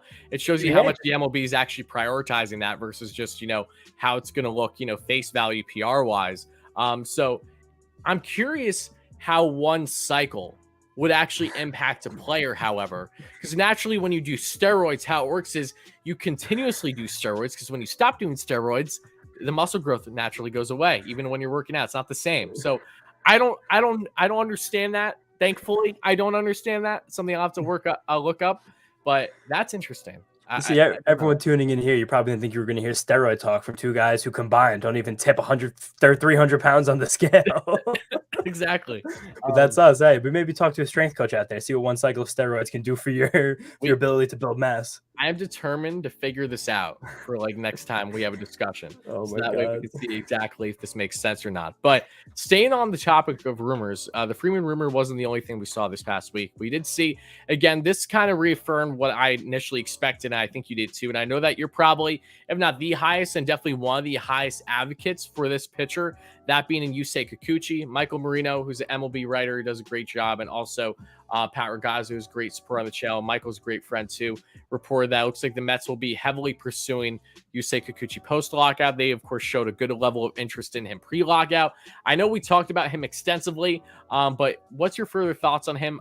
Again, he's someone where I think he makes sense for the Mets, absolutely, especially as a lefty arm. In my mind, he really is kind of that Steven Matz replacement if we're basing things on the type of skill level that they are and what they profile as for the Mets. But my personal gripe has been I am not in favor of Yusei Kikuchi as the only starting pitcher acquisition post-lockout. That's something that I think you're still betting on too many what ifs with this depth. And I know that maybe, Tyler McGill is going to come out and be an absolute stud for the rotation for the Mets this season. Maybe Yusei Kikuchi is really going to find that groove. I still feel that based on the health concerns that you have with DeGrom and Scherzer, just not knowing exactly how many innings you're going to get out of them. And with Walker, what are you going to get? Cookie, what are you going to get? All these guys, there's question marks. I want a guy that's going to be sturdy and have that stability. And that's why there's been belief that the Mets will go after more of a significant arm still for that third spot on the rotation. But what's your take on Yusei Kikuchi? Is he someone that you are comfortable with being, say, the only acquisition pitching-wise post-lockout for the Mets? Or is he someone that, in your mind, makes more sense as a depth move, and then the Mets can kind of figure out how they want to go about the rotation? I'm not saying I'd be fine with Kikuchi being the only arm, but if I had to pick one pitcher of all the free agents remaining, and I had to say Mets are only getting one of them, if it's not Carlos Rodon, I would say it should be Yusei Kikuchi, because I don't believe Clayton Kershaw is even remotely possible to sign with the Mets. But yeah. I think Kikuchi is just a little bit underrated. And you compare him to Steven Matz. And I think there are some comparisons to Steven Matz on the surface levels, being a lefty who's going to be a mid-rotation, back-end rotation guy, probably pitch to 4.0 ERA, that one strikeout per inning, sure. But Kikuchi has shown not even a willingness, but a fervent desire to become a better major league pitcher since he was so ineffective after coming over after being one of the best pitchers in the MPB for years. He went to the Driveline Academy in Washington. He completely reworked his mechanics. He made it more efficient. He got more velocity on his fastball to go along with an already very good curveball and slider. He's someone who I think has yet to pitch his best season in the major leagues. And I think that a 3-year, $45 million deal for Yusei Kikuchi would be something the Mets would really appreciate down the line. I just think he's good, solid rotation oatmeal. Like you gotta get some Yusei Kikuchi in there. He'll give you 150 innings that you can relatively rely on. Citi Field's a wonderful place to pitch. There'll be plenty of fly balls that will not leave Citi Field because of how large it is and how it deters exit velocity. I think Kikuchi's great, and I will say right now, James Schiano stamp approval. I think Yusei Kikuchi will be a Met next year. There's just James Schiano. There's so much approval, much momentum moving towards it. It makes way too much sense, along with being a Boris client, being a lefty, and being in the price range. I think the Mets want to definitely buy at least one pitcher. And also, big shout out Michael Marino. Marino was money before the lockout with a lot of the free agency stuff. He's a up and comer in the industry, and I think he does a great job. Michael's awesome, especially when I'm talking about certain players. He just DMs me half the time to like tell me like what he knows, and sometimes he like counters me. He says, no, like this isn't actually like gonna happen. I'm like, okay, like appreciate. Yeah, Michael's like out of nowhere. He doesn't even do just MLB. He does NFL. He's talked to like all sports. I don't know how he has these sources, how that's working for him, but he's not inaccurate. He's definitely been spot on when he is reporting on stuff. So shout out to Michael again if you're watching this fight. But yeah, Kikuchi, his slider is so interesting to me, especially because when you look at how his pitch mix was this past year, the pitches that work best for him, at least according to batting average. Times batting average is a little different, but you have, of course, the fastball was actually pretty solid for him. And you also have the changeup. The cutter and the sliders where he had, the most issues. Not necessarily in home run rate, because I know he gave up a plethora of home runs in general, but especially on average in itself, the slider did get hit a good amount of times. And it's interesting because when you look at that release, it does come off pretty deceptive. So what's kind of your take on exactly his pitch mix and what could maybe be balanced or, more stabilized in a scenario where he would land with the Mets? I will say to everyone out there listening at home, if you want to interpret pitching, especially on a per pitch basis, I don't think you should use batting average. No, you shouldn't. You shouldn't. Yeah, I agree. Batting average is not a stat that becomes significant even with the amount of pitches thrown per pitch in a Major League Baseball season. But Kikuchi's whole thing is the velocity. He picked up a lot of velocity after going to driveline, like I mentioned before, and fine-tuning his mechanics. And he was sitting 96 miles an hour last year through May and June, and that made him a much more effective pitcher. He ended up losing a tick of velocity towards the end of the year, but he settled in around between 94 and 95 for the end. That puts him better than league average in terms of velocity. And I think that is the biggest key for him, more so than his off-speed pitches and whatnot. Just how, if he can maintain that massive velocity increase, sit around between 94 and 95, because you're going to get more whiffs on your fastball if you're sitting around 94, 95. Last year with the oscillating velocity, he ran that fastball had over 30% whiff rate, which is if you have a four-seam fastball 30% whiff rate, you're better than league average. It's a place where that pitch is something that can be used effectively. And I think that Kikuchi's fastball can be used effectively. And his slider was a pitch his cutter was a pitch that was hit the hardest. I'll give you that one. It has lowest whiff rate by far of all of his major pitches. And if he can rely on his fastball more and find a way, also I said curveball before I meant changeup, which I think is a splitter. I'm an idiot. But if he can find a way to command the slider a little bit better as a strike-getting pitch rather than the cutter, use that along with a fastball at 695 and mix in his splitter when necessary, that's Kikuchi's path to becoming more than like a 4-5 with a 2-3. And I think that is highly possible. Like I see the work ethic of a 30-year-old like Kikuchi, and I see a guy who really, really wants to be great. And that's one of the things I'd be the most concerned with if I was signing a player.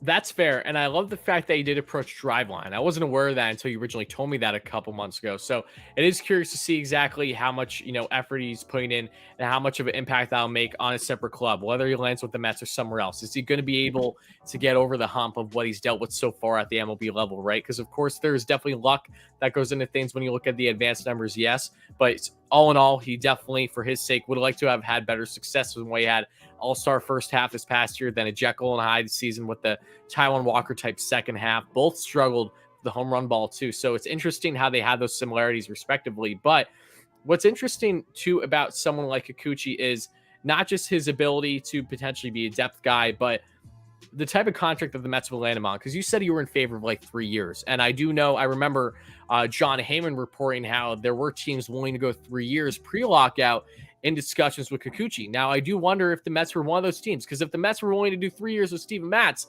why wouldn't you be willing to do that with someone like Yusei Kikuchi, right? No, shockingly, those two were basically the same age. Steven Matz is much older than anybody thinks, and Yusei Kikuchi is much younger than everybody thinks. So I see no issue with giving Yusei Kikuchi a 3-year contract. And he opted out of a 3-year option from the Seattle Mariners this offseason. He originally signed what I think was a 6 or 7 year deal with them, and he opted out of the grand share of that because clearly he thought he could just simply get more elsewhere. So you're going to have to probably beat that number, which was around 3 years, $45 million, which is why I put that number out there before. Maybe 3 years, 50, 3 years, 52. But I don't think that the Mets should have any issue with giving Yusei Kikuchi a 3-year contract at all. I think he's someone who, like I said before, has his best season ahead of him. Okay. Again, you definitely have brought more optimism in the Kikuchi discussion that I think I've had, not just with others, but with myself more than anything. Because again, if the Mets can figure something out with someone like him to kind of be not necessarily diamond and rough, but just get more than what you initially expected, then that's great. Because while I want the Mets to, of course, land certainties, not just for their rotation, but for the roster overall, it is still important for the Mets to make sure that they are having this development factor from, of course, everything that they have front office wise and what Steve Cohen's funding. That is how you make great teams, to really get guys out of these roughs. We talked about it plenty, but the Tampa Bay Rays will always stand out to me. The LA Dodgers, multiple teams, the Oakland A's too. A lot of these teams that are just more advanced analytically are able to, not necessarily for just balling on a budget, but in general, getting better out of players than what you initially expect from what they had previously done in their career. The Yankees do a great job with that as well. Yes. I think we can knock the A's off that plateau also for the time being. They did that probably 8-9 years ago, but the last 5 years they haven't done as much of that. But I think that is the type of front office the Mets have built now, where you are going to get more out of players than what you have seen them already do to this point in their careers, or what you probably initially expected of them. I don't think that's true out of guys like Canha and Marte and Escobar, because they're on the older end and they've probably already had their best seasons each respectively. They're all going to be good players. They're all going to fill out this roster very well. But I do think you're going to see some guys on the fringes of the roster be better than you expect. I think of like a Nick Plummer, who could be better than you expect. I think about all the relievers I can't wait for the Mets to sign after this lockout ends, who are going to be much better than you expect. They're going to find some diamonds out there. That's what I think, that having a savvy front office like this, that's where you start to win. I am on the Adam Connolly hype train because of Let's you. go. So, my guy. There's that at least. Yeah. I mean, and I agree reliever wise, there's just so many different routes you can go. So even though I, of course, want the Mets to land Andrew Chafin, for instance, or Colin McHugh, do I think it's the end of the world if they don't? No, I don't, especially depending on what contracts they end up landing on for whatever team that may be. So you do have a lot of options in that route, and it's important to see how the Mets are going to go about the signings that they do post-lockout, again, whenever that's going to happen. But to wrap things up before we really just answer some questions here, James, what is your wish list post-lockout? If you really had to narrow it down for everything that you feel that the Mets and what we obviously know needs to be done for this team to really make you feel confident going into this upcoming season, fingers crossed that happens sooner than later, what would your wish list be? My first item on the wish list is a well-structured CBA that give the players what they believe is their fair share of the future revenue of this league. And what's the word I'm looking for? It makes the teams want to be competitive and feel the need to be competitive. That's absolutely first and foremost. We got to get this shit handled. After that, the Mets need multiple pitchers. I would love to see Yusei Kikuchi and Carlos Rodon. I think that would, in my mind, make the Mets probably the favorites for the National League East, which would be wonderful. And if not, Kikuchi and Rodon, Kikuchi or Rodon and Tyler Anderson, Rodon and Michael Pineda, Kikuchi and Tyler Anderson, Kikuchi and Michael Pineda. Just got to get some innings in this team. Maybe a Danny Duffy, a Colin McHugh, like you said before. Just get a couple guys who can give you like at least 100 innings. Let that ride, and then just throw a lot of shit at this bullpen. Because the Mets have a very good bullpen. I think the back end of the Mets bullpen is one of the best in baseball, and what was criminally underrated last season. Trevor May referenced it last week on the Mets'd Up podcast. They were one of the only teams last year that have 5 guys get 60 appearances. That's unheard of for a modern baseball bullpen. He gave a lot of credit to both the players in the bullpen and Jeremy Hefner for that. But while the Mets do have a lot of those guys, Familia is going to probably be leaving. You'll never say Jerry's Familia is never going to pitch another pitch for the New York Mets because he's already come back once. But it's likely he's gone. Seth Lugo's still. He's always an injury concern. Mets fans don't like Edwin Diaz for some reason, but he's fantastic. Trevor May is fantastic. I'm expecting Drew Smith to take a step. Miguel Castro is very good in middle relief, but I do think I would like to see 2 or 3 or 4 more relievers brought into their major league camp, especially a lefty to replace Aaron Loop and get that settled. I think the Mets need one more left-handed bat off the bench on this team, depending on whatever happens with Dom Smith. But I think they could use a guy like I don't know. They could. I like a lot of the outfielders that are sitting there in the free agent market that won't cost an arm or a leg. I remember last time I was on here, we talked about Andrew McCutchen. I think he'd be a pretty valuable addition to this Mets roster. Also, Tommy Pham would be valuable more so on the field than off. Those guys are kind of inverse in that. But I think the Mets need another bat. I know I said lefty and just named some righties, but I think the Mets could use one more bench bat depending on how their bench shakes up and where they need a defensive adjustment. So your wish list would not include any starters offensively. If it's a wish list, I mean, sure. I think Chris Bryant, I would wish to have Chris Bryant play third base for the Mets, but just trying to be a realist, I'd rather send those resources into the pitching staff and then let third base be a revolving door between Eduardo Escobar and Jeff McNeil, depending on how Robinson Cano shakes out at second base. But again, that could all change. Like maybe the Mets can wind up with a trade. Maybe the Mets get a pitcher in a trade who costs less money, so they have more money in the budget to sign a Chris Bryant. You know what I mean? I do think that there's a lot that can happen, but I think pitching is first. And if you can get pitching for less money than you expected, and you still have something, then you make the move. But I just think Chris Bryant's market is going to be a little hotter than maybe some people think. And I don't know if the Mets want to be in a bidding war, paying for Chris Bryant for 5 or 6 more years. Yeah, that's the thing. We simply don't know, right? Chris Bryant has always felt like that guy that just is inevitable. I've been saying for so long, but then there's been all this back and forth on, how likely would the Mets go even upwards of 5 years for someone like him. Like we really don't know at this point in time. And I definitely see a world where the Mets do land Chris Bryant.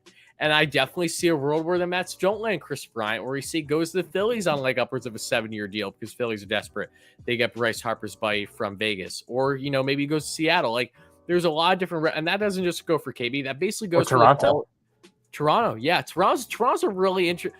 Toronto's gonna get one more guy. I know it. Toronto's a sneaky team. They were such a pain in the ass for the Mets last year. In Steve Cohen's first off season with the Mets, going after a lot of the same players. They're going to continue to be Toronto's even in the Freddie Freeman mix too, to a certain degree. I don't know. But I do know that Chris Bryant has always made plenty of sense for this team based on his versatility and his versatility alone. And that's someone that I've always had on my wish list until proven otherwise. And then trade-wise, Matt Chapman is, I think, the most ideal guy third base-wise. He's just going to cost you a little bit more than I think what maybe we initially thought. Depending on how talks will go and depending on how much time you're going to have too. That's the big thing more than anything. How much time is there going to be to actually get signings and trades done? Because this is, as I said already, so unprecedented. I think it's going to just be guns a-blazing as soon as it lifts over a short period of time, and then that's going to be it.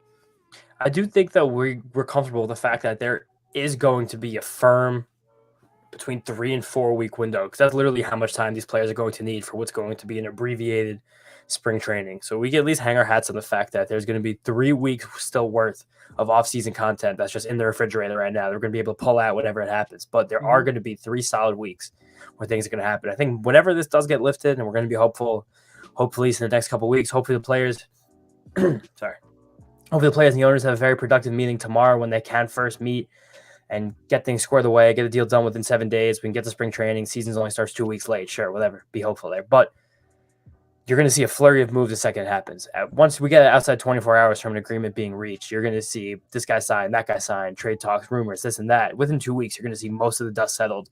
Basically have a firm week from the CBA signing until the regular season where everything seems to be okay. Besides, you're probably a superstar or two that's holding out for more money.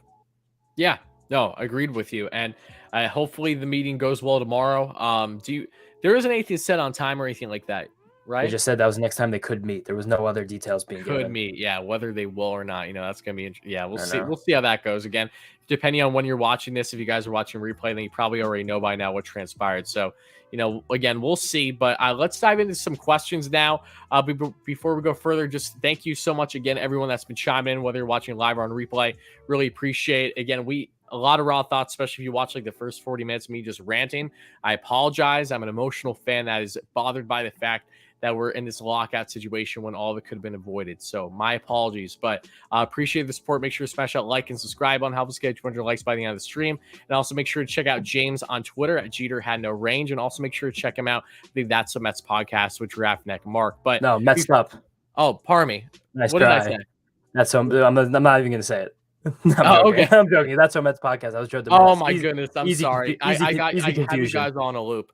I'm sorry. Joe is out somewhere smiling right now in Connor. No, Mets'd Up podcast, of course. But I did want to ask you though, regarding the Mets'd Up podcast, We watched it, of course, but what was your experience like actually getting a chance to have a discussion with Trevor May, especially during what has been, a very heated and touchy topic regarding the lockout? I mean, Trevor May was an absolute great guest. He's a very sharp guy. He does spends a lot of time on microphones in his life, so he's very good in front of one. He is a very talented speaker. He's, again, I said before, he's very smart. He's very able to talk about the breadth of different things. We started out with labor negotiation talk, and now that looks even more eerie coming a week ago. So again, if anyone out there hasn't listened to that or doesn't check out the Mets'd Up podcast, please do, because the interview with Trevor May was fantastic, one of our most listened to episodes ever. It was just very fun to listen to a guy who's been a part of Major League Baseball for a long time, and he's kind of run the gamut of what a Major League Baseball player could be, because he was a high draft pick and a top prospect, got to the major leagues, struggled, got injured, went through an entire overhaul, moving from the starting rotation to a relief role, and now has signed his big lucrative contract with a big market team and is with a team who is actively trying to win a World Series. So it's very cool to hear his perspective on all those different things that have happened, along with his own affinity for gaming, Twitch streaming, being a little bit of a nerd. We ran the whole thing, and he was an absolutely fantastic guest. So Mets'd Up podcast for anybody who doesn't know. Yeah, he's such an interesting personality, and I've loved the fact that he's been so outgoing the way that he has. I love naturally not just content creators, but especially athletes, that the way that May has prioritized it too, I just think is so cool. He's taking it to another level that you don't see a lot, especially in the baseball world. But it's also, I think what stood out to me the most about him is his willingness to just be completely blunt throughout this entire situation, not just talking with you guys, but on the Chris Rose rotation, or just talking, by himself in his Twitch streams. Like, he's been very adamant about this entire lockout situation. And it seems like, unfortunately for his sake, and for our sakes, that everything is kind of, going into fruition of what he was fearing most, that we may miss, upwards of at least a month, knowing that Manfred has had these select number of games that the MLB is willing to miss for leverage reasons. And he's right, especially when you look at revenue that teams make, especially smaller market clubs in the first month of baseball. Like, there's a lot of accurate statements that he's making there on the lockout front. Definitely. And those games that they are willing to miss, that is because that the regional sports networks who put on Major League Baseball games, they have basically a 25 game limit that they can miss before a rebate has to be issued for missed games. So I think that might be the morsel of leverage that the players are looking for now, being able to only miss 3 weeks before the owners will start to feel it in their pockets. Of course, they're billionaires, so they're going to feel much less than anybody else, but it's at least something. But those 25 games, once you miss more than that, basically the entire month of April, that is when something I think has to be done by. Yeah, agreed. 100%. We got a question here from Scooby Snacks talking about the lockout. When do you think the lockout will end? We just said that. Probably a month. I say May. Yeah, I would say sometime in May too. Again, we'll see. I hope it stops sooner than later. And again, guys, if you have questions, feel free to ask away before we wrap things up here. So let's see. So did you guys hear about? Oh yes, I did hear. We mentioned this earlier. Did you guys hear about MLB trying to sneak things in the contracts? That you didn't see that? No, I did. I was about to say shout out Ross Stripling for blowing the lid off that one, because the MLB at the last second tried to sneak in pitch clock, bigger bases. There was a couple other things in there, banning the shift, and there are probably some things that haven't been public they tried to sneak in. So if anyone out there does think that the players are the ones who changed their tone, as the owners said on Tuesday morning, it was really the fact that the owners revealed themselves to be who we thought they were the entire time, to be sneaky jerks. It's interesting regarding the shift, because do you know what the players' side is in favor of? Because I know that Joey Gallo just came out, and he's obviously very anti-shift. And I know that Francisco Lindor is, of course, a big piece in the players' union. He's anti-shift as well. So I'm curious if they can actually get something done when a deal is finally negotiated, because there's positives to the shift and there's negatives. And I've never been a fan of the shift. I only like it when it benefits my team. And that's definitely what's happened with the Mets defensively this past year. So what's your take on that? I mean, I like the shift just based on the fact that I like that we're playing a sport that's more objective. So if you find a way to strategize better than your opponent, you should be able to be given that advantage. I do feel for a guy like Joey Gallo, who his swing is arranged in such a way that he is going to hit the ball in the same basic amount of places every single time. So it is more difficult for him to get hits. And I understand where the league is coming from, that if you ban the shift, you've probably made the game more exciting in one shot. But I don't know. I don't like manicuring the rules in such a way. And I know basketball and football have done that with things like hand checking in both sports and being able to rough up a receiver 5 yards away from the line of scrimmage, more pass interference calls. But I don't know, maybe just a little more of a baseball purist. I think that if you can figure out a way to get an advantage on your opponent, you should be able to use it without the league telling you if you can or cannot do it. That's fair. No, I can agree with that for sure. I'm just someone that like from let me put this from the shift perspective, viewing that as a whole, the shift is just something where I understand it. I understand why it's so smart defensively for clubs, and you can definitely tell the teams that are more advanced than others, because the Mets for the longest time would by no means use anything remotely close to what they use now shift wise, and see how much of a drastic impact it made for them on the positive note defensively this past year. But it does take away aspect of the game that I personally do miss. Like I understand the for of being pro and being against it. I think I'm just a little bit more against because of naturally I'm just frustrated of seeing guys like a complete, right side of the shift and the guy can't even get a bunt down the left side or something. It just, what's going to happen. Like, I don't know. I have my positives and negatives when I think about it. Yeah, I do too. But I just think that's kind of a way the game has gone. And I don't know. I'm not going to be one of those people who's like, oh, Joey Gallo learned how to hit the ball the other way. Because no, Joey Gallo is going to lose an infinite amount of money if he starts hitting the ball singles to left field rather than try to hit home runs out to right. It's just going to make his game worse, going to make his team worse. Baseball Prospectus had an article that came out either today or yesterday that it's just a losing proposition to tell guys who are shifted heavily against to try and hit singles rather than home runs. The other team would rather you do that 100% of the time. It's going to give you a worse chance to win and less money in the arbitration system over time. So it's just maybe a thing we have to live with. Maybe I just talked myself into banning the shift. Who knows? But I think that give these guys a break. Baseball is really hard. Timothy here, great member on the channel, says, besides the lockout, are the MLB teams taking better care of their lower level players, AAA or AA, or at least the Mets? Now, care-wise, to what degree, I don't necessarily know too much. I do know that the MLB, of course, has finally, long overdue, made it so that the players won't have to worry about housing for the minors going forward, which, again, beyond long overdue. It's the fact that it took this long is an absolute joke. But based on specific teams, the treatment does vary. But there are still, major things that need to be changed when it comes to the minor league level, Yeah, one qualm I've always had with Major League Baseball Players Union is that they don't really take into consideration minor league players as much as they probably should. And I know it was a consideration earlier in this lockout, but there were so many other issues they had to bring to the table that it probably would have been counterproductive to try and also incorporate minor league stuff in with this one. But I think that there's so much buzz and national publicity going on now about minor league living conditions that we're only a few years away from these guys being treated better, along with the guaranteed housing, which is a big deal because these guys have been sharing, like playing seven cots in a single bedroom place or living in cars, stuff like that. So we're going to get to that point one day, but I think it's one step at a time, which sucks, but it's the way, especially as we cut the amount of minor league players and minor league teams per organization. Well, eventually what's going to happen is you're going to give better care to the players you have because they have a better likelihood of returning you value at the major league level. That was always a big hurdle to climb. It sucks that we had to lose a large share of our minor league players to get there, but we will get there at one point. Yeah, no, that's fair, especially when you look at how everything is going to be cut down. It does suck. It is one of those things, too, when I look at not just the housing situation for the players, but just like the process overall. I know that teams have so many prospects. They have an endless amount. Baseball's like really a sport that separates from most others, where you look at all the potential players that they could have that could rise to something.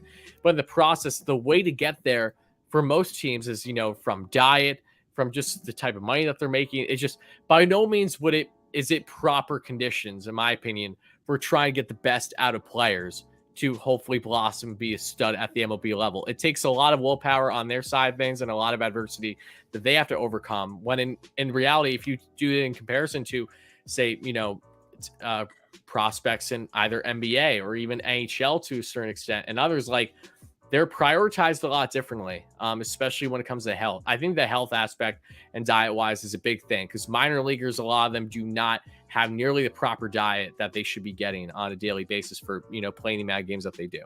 Definitely. And another big thing that's happened in baseball in the last 5 years, especially, is the advancement of like independent training facilities and just trainers in general.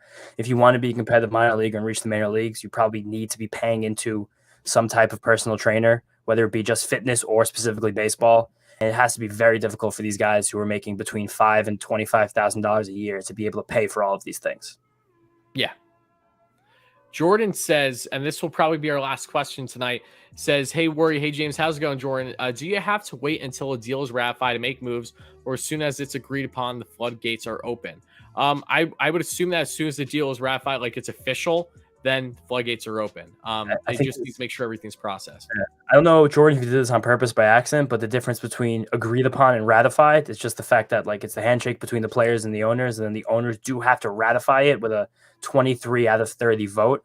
But I do think that maybe we'll get some like NBA style, like legal level tampering once the deal's agreed upon. And then once it is ratified, you'll see moves almost instantaneously. Yeah. No, agreed for sure. But that's going to wrap things up for this live stream, talking all things New York Mets.